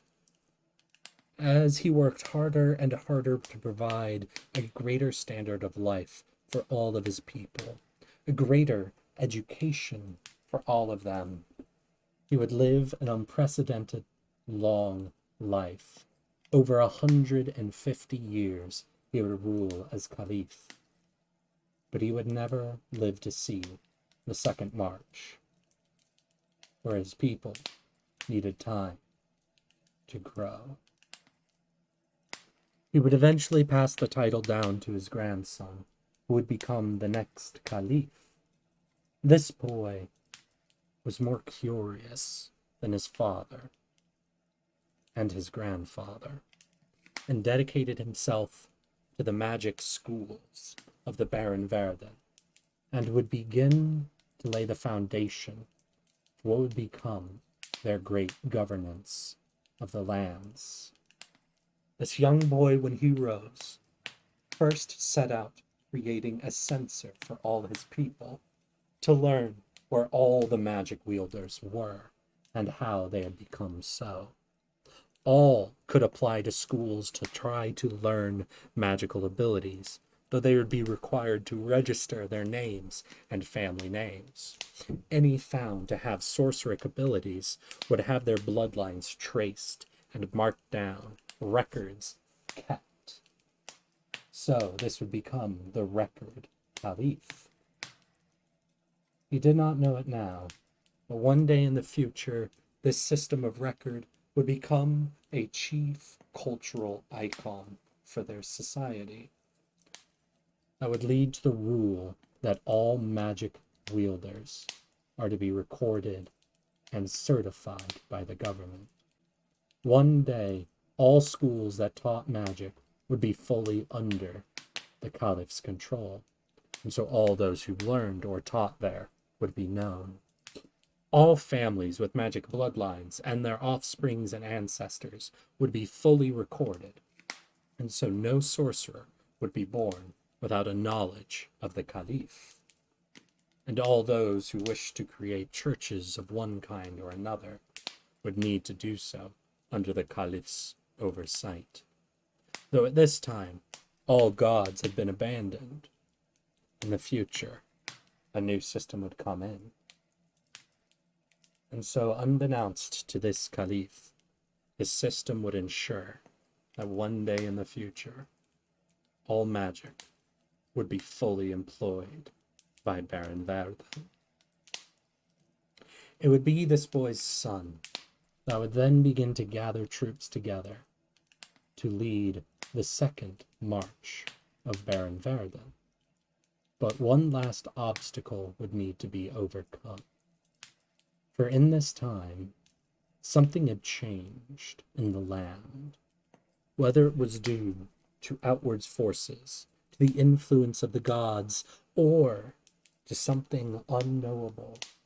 Shadowy monsters and undead creatures began to emerge from the desert tundra here, and would need to be fought back constantly to keep roads open and maintained.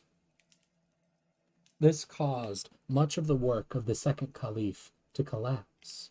Roads could be overrun by monsters now, and this darkness could spread into cities.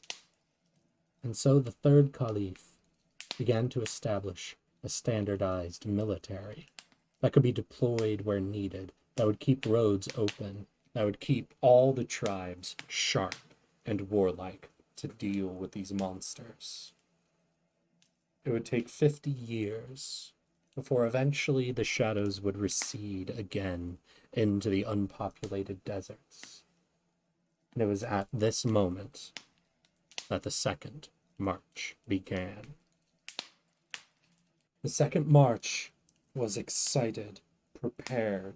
There were more people, fully armed, militarily trained. Strategy was prepped, and they marched in file and order as they moved into the northern lands. What they had not expected, though, was the impact the first march had had on the world. For as they entered into the Empire of Lights, they met a resistance they had not seen before. It seems the world now understood war from the first march, understood the power of copper and brass, for all the armies they faced were fully outfitted and had at least some semblance of martial prowess. The second march was now dependent entirely on strategy and magic, for they had no longer held the advantage of sheer military might. As they marched north in a slow, methodical order, though, they were able to beat each army they faced. Each military that came to stop them would eventually be ground, defeated, and pushed aside. Each city they conquered would have its leaders deposed and new ones placed in to keep the order and to maintain that no rebellions would occur behind their lines. As this new slow march that had incorporated its failures pushed into the Empire of Light, the king of this empire set about his final plan to stop them, and set out word throughout the world that he sought a party of the world's greatest adventurers, those who fought dragons and hydras, those with magical powers, martial ability that set them apart from all other in the world.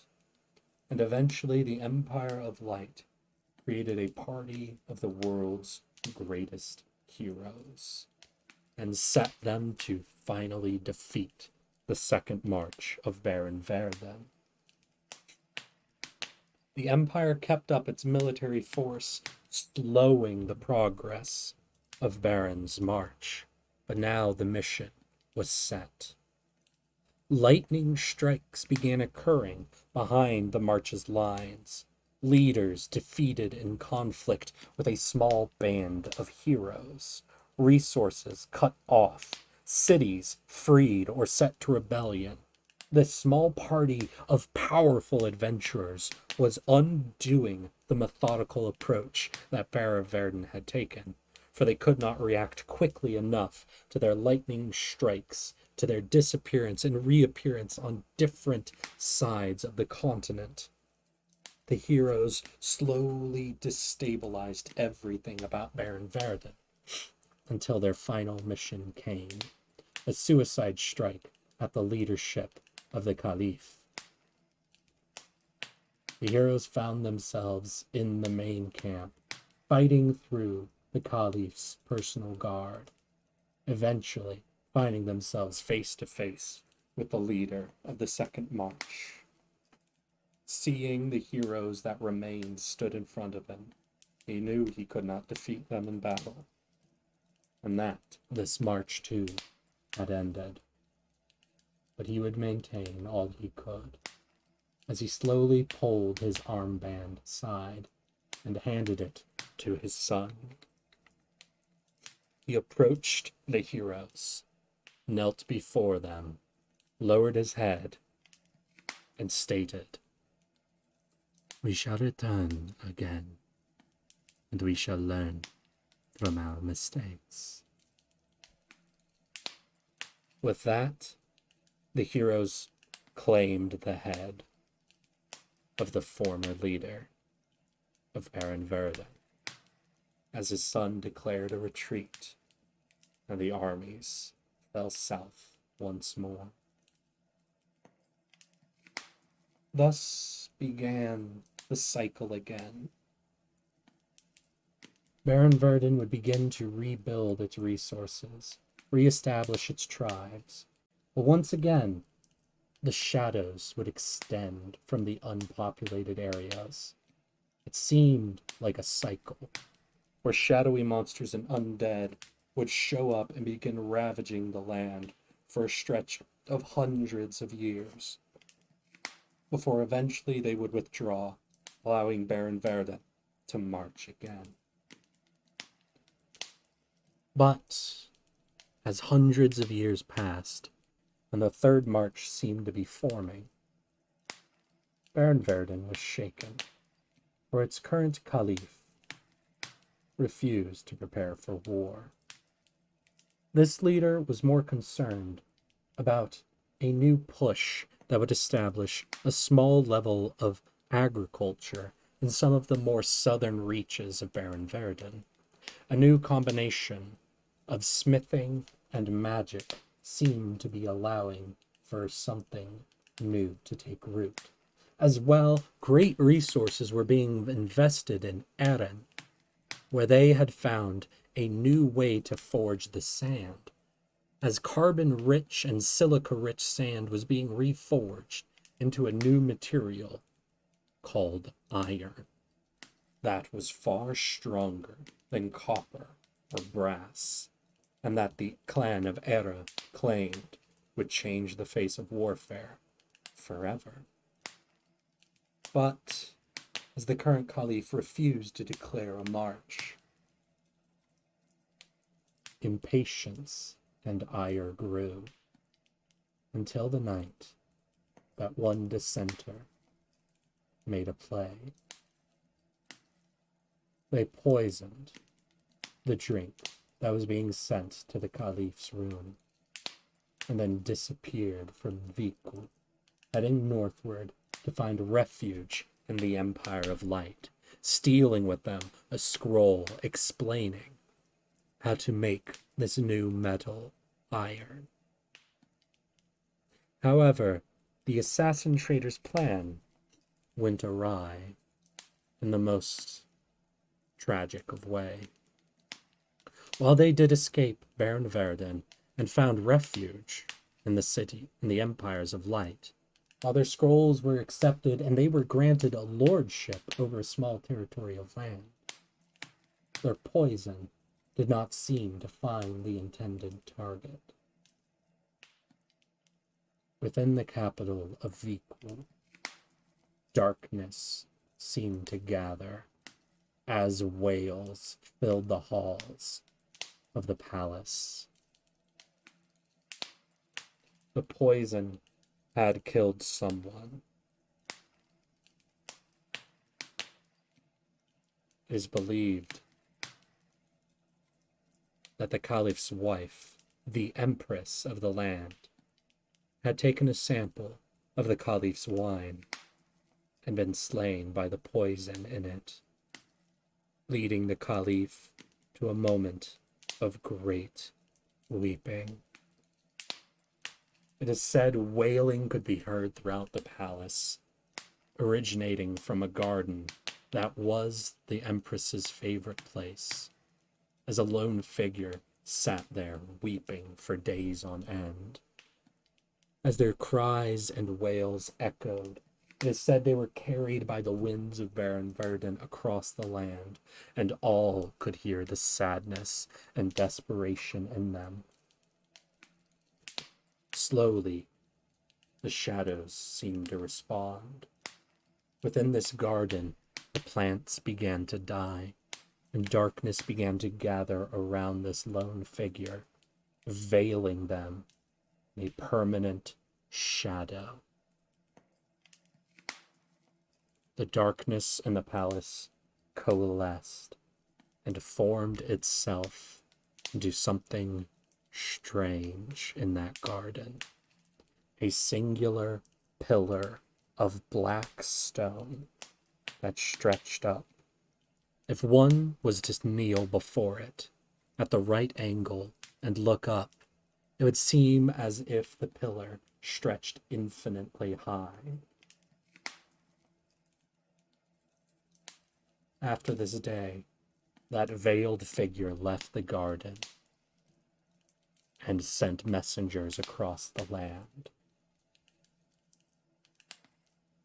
It was only weeks later when suddenly armies were seen marching from Barenverden into the Empire of Light.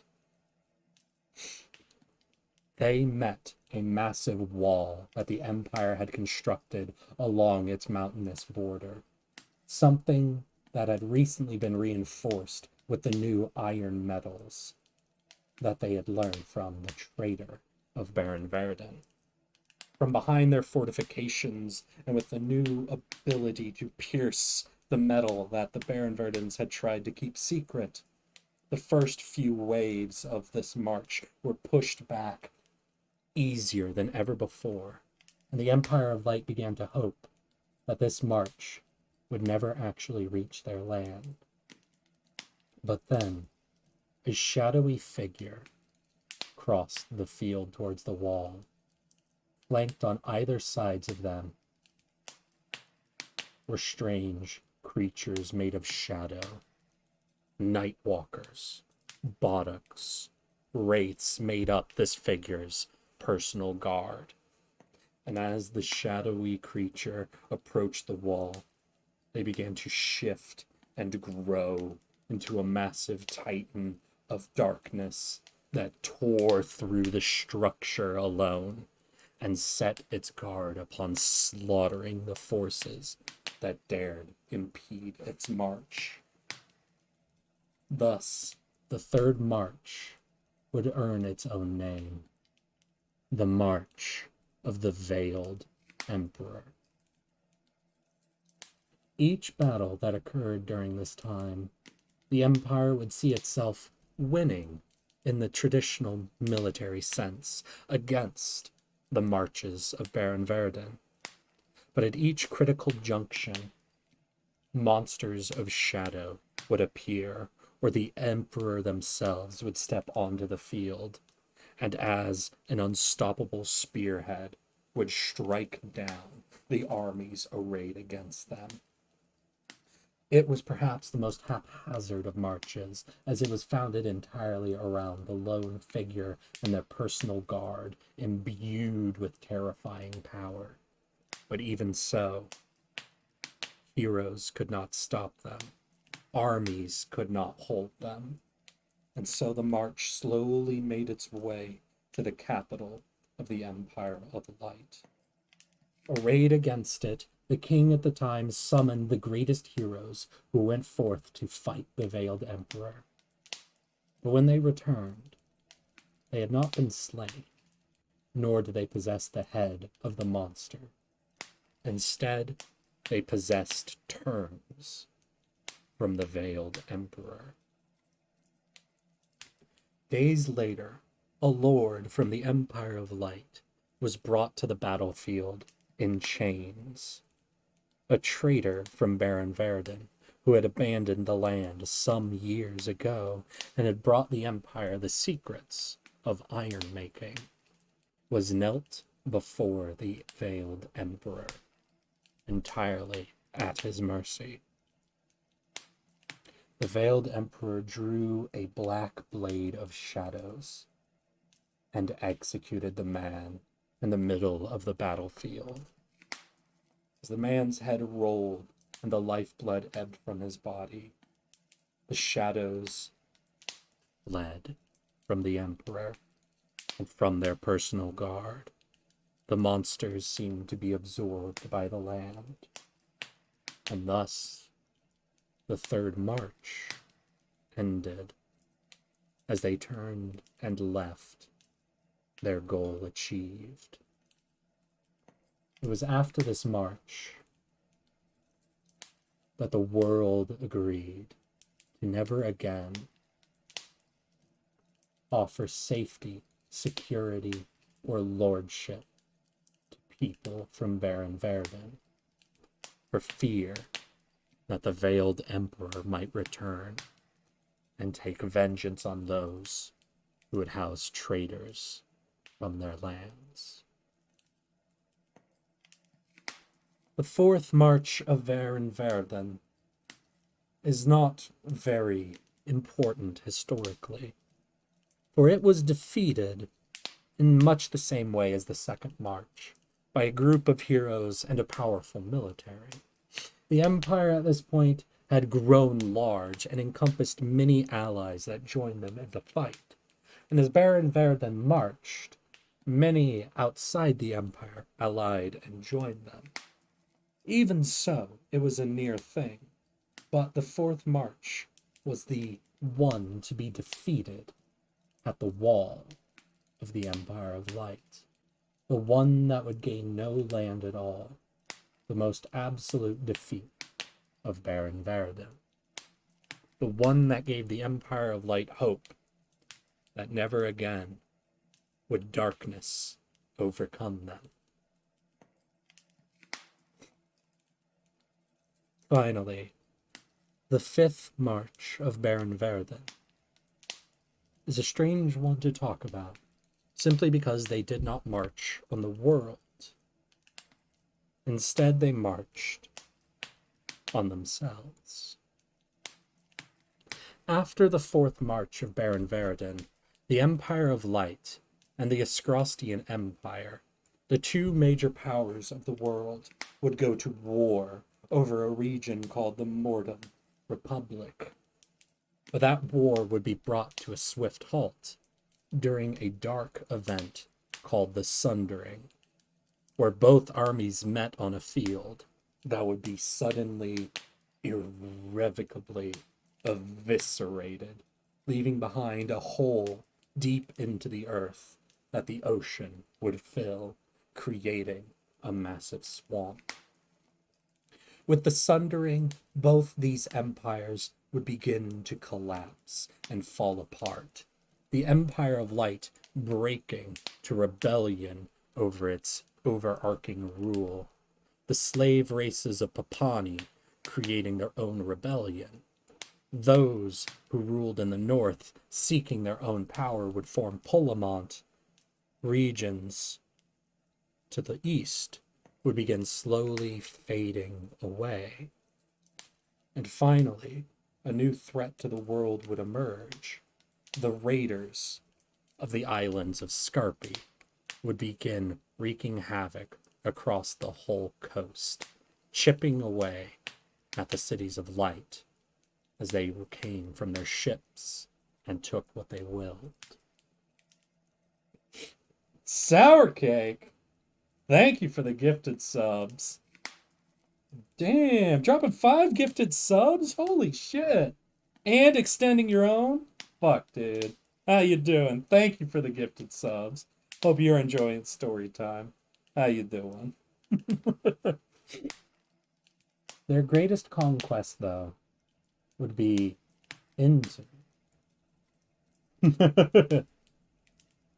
Barenverden, where they would claim a small region for their exiles, the Oop of Vakni Co. Oh god, I'm gonna have to stop the story for a little bit. You keep doing this. Sour Cake, what's happening? Oh, I think I know what happened. Did you just suddenly get the ability to use your credit card again? Did you call the bank and they say, we're sorry for turning that off? We understand you like to spend money on the internet. Is that what just happened? Well, either way, I greatly appreciate this. Figured I dropped this before I gotta go. Good night, y'all. Ah, good night, Sarah Cake. Thank you so much for the gifted subs.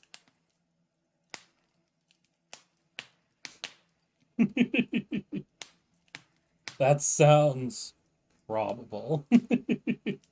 Yeah, good night, dude. Have a good time.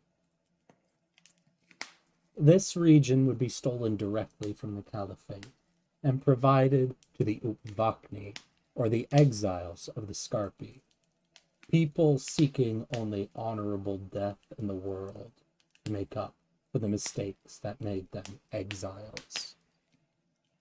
This would be the fifth march of the Caliphate's goal, to reclaim lost territory. But as the fifth march began to make inroads into the Upvakni, the first and only time that all of Scarpi and Upvakni would unite occurred, and an open war began between the raiding exiles and the united warring tribes. And the Upvakni would win, carving their way into the Caliphate.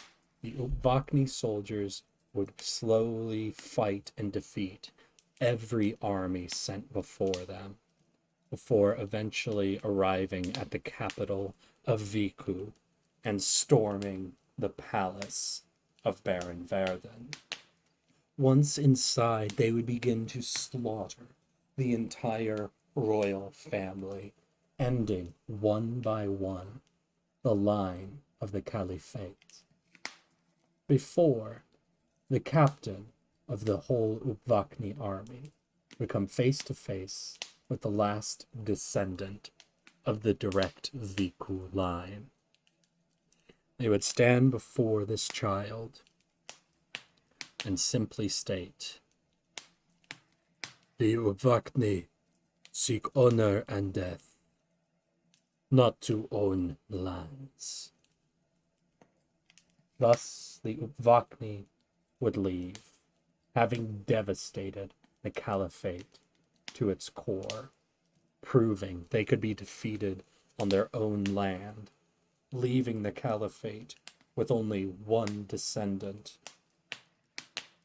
and bringing to question its entire structure. Worse yet, the shadows of the Tundra would begin coming in full force and would not fade even after hundreds of years passed. Now the Caliphate of Barenverden faces a unique problem.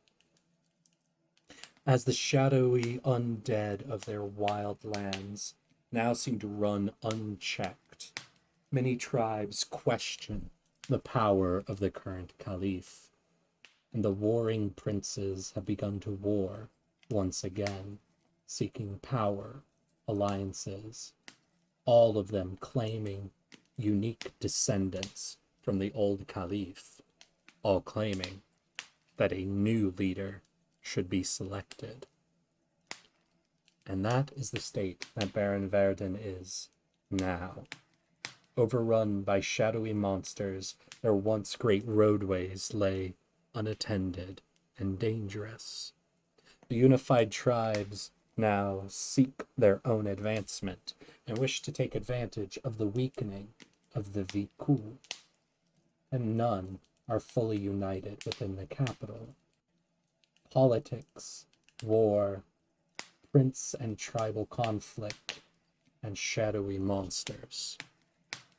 It seems now impossible for the Caliphate to form another march, unless some great change shall come that might reunite the tribes under a new leader, or to reinforce the strength of the Viku and allow them to reclaim their position as masters of the Caliphate. For now, Barenverden is quiet, dark, seeking to rebuild. A danger that no one remembers and no one cares for, as the world declares war on the Scrostia and the vampires therein? Have they perhaps all forgotten the power that Barenverden once held? The fact that they had been so close on more than one occasion to conquering the world.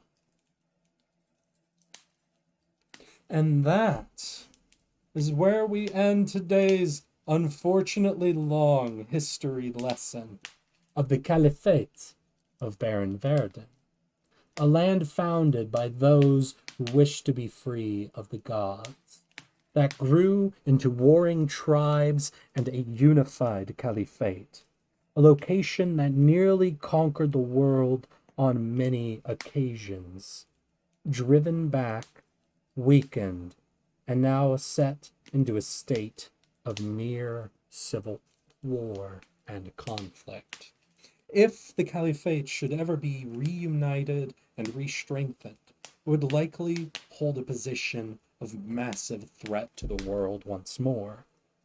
But for now, it is unable to do so.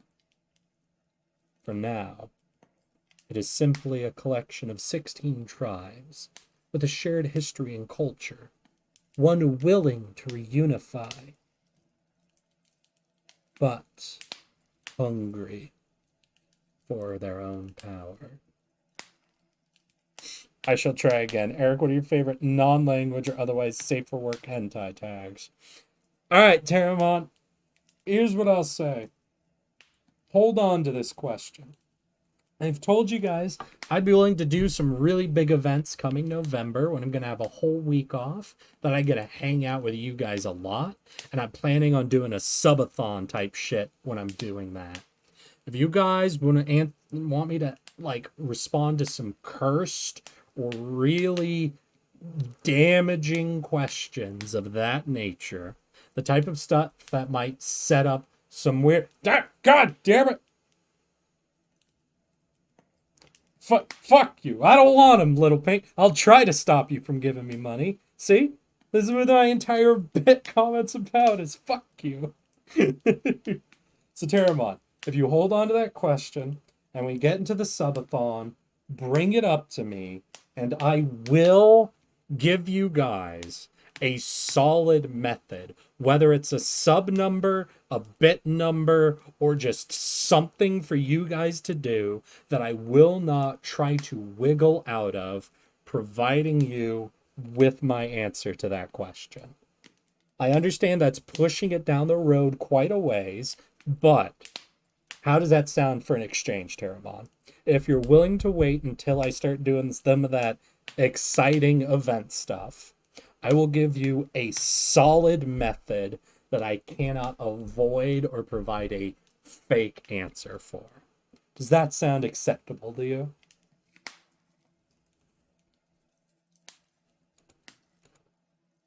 I guess I could wait till then. Hell yeah. Alright. Well, everybody. Thank you all so much for joining me for this long history lesson.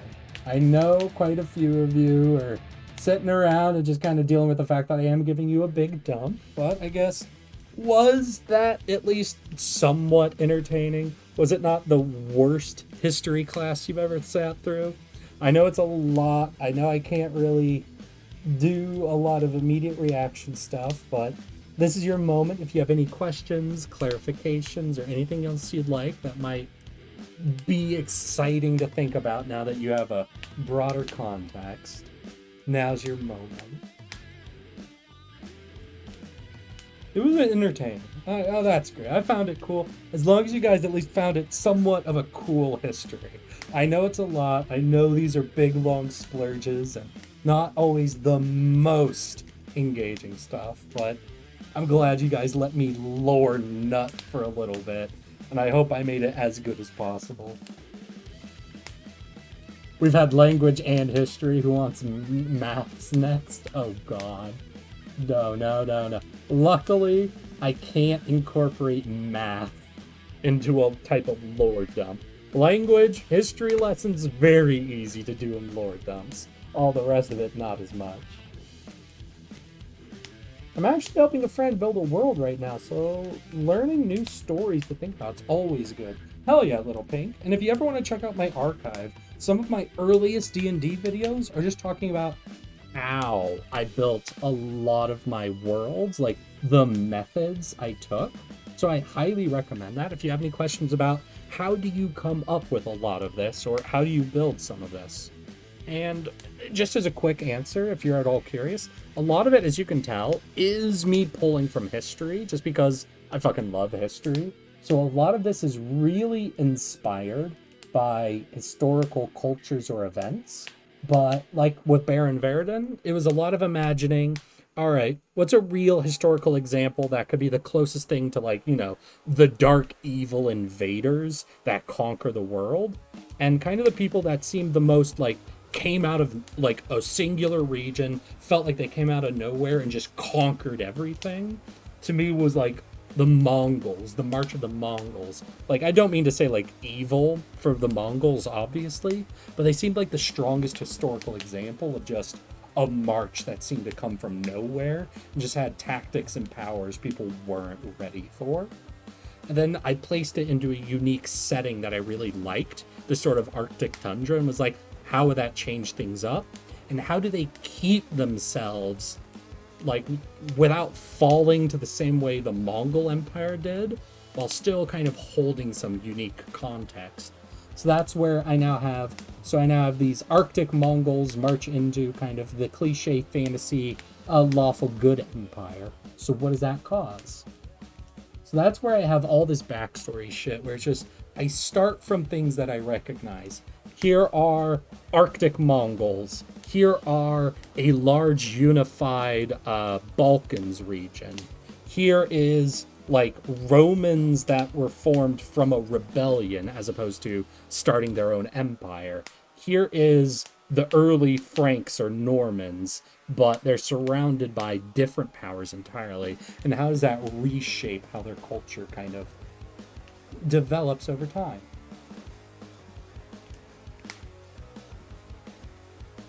Method 1 did not fall like the Mongols. No gavel kind inheritance. Yeah, no. Honestly, good history lesson for anybody. If you want to avoid falling apart, don't use gavel kind inheritance.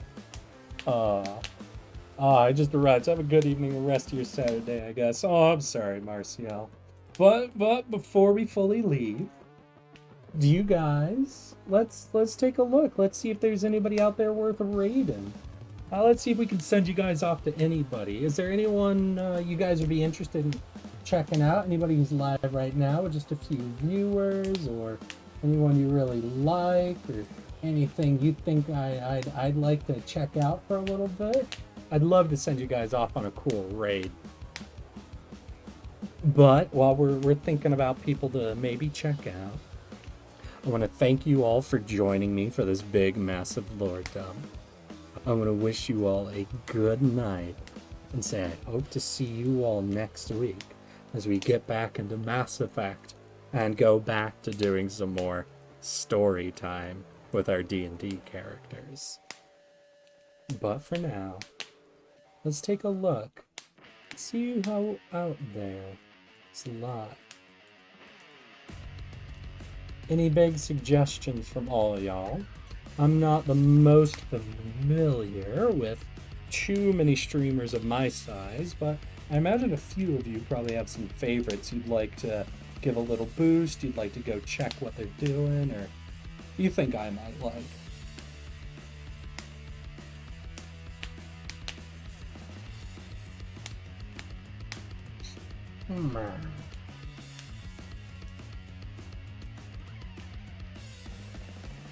Any suggestions? I'm gonna look around a little bit. Let's see, who's only got a few viewers? I have nobody I know at this time. There are a couple I know that stream later. Okay.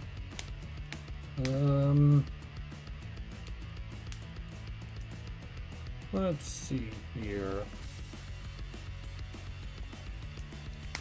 Who's Nanmu? VTuber debut? An auto magic giraffe. Oh, I can give them a quick check out, see what they're doing. Yeah, 61 viewers, not massive. They're live and drawing stuff. How does that sound, y'all? Would you be interested in checking out a artist just kind of doing their shit? Giving a little raid that way? If there's any other suggestions, we still got a couple of minutes. But yeah, that sounds cool. Hell yeah.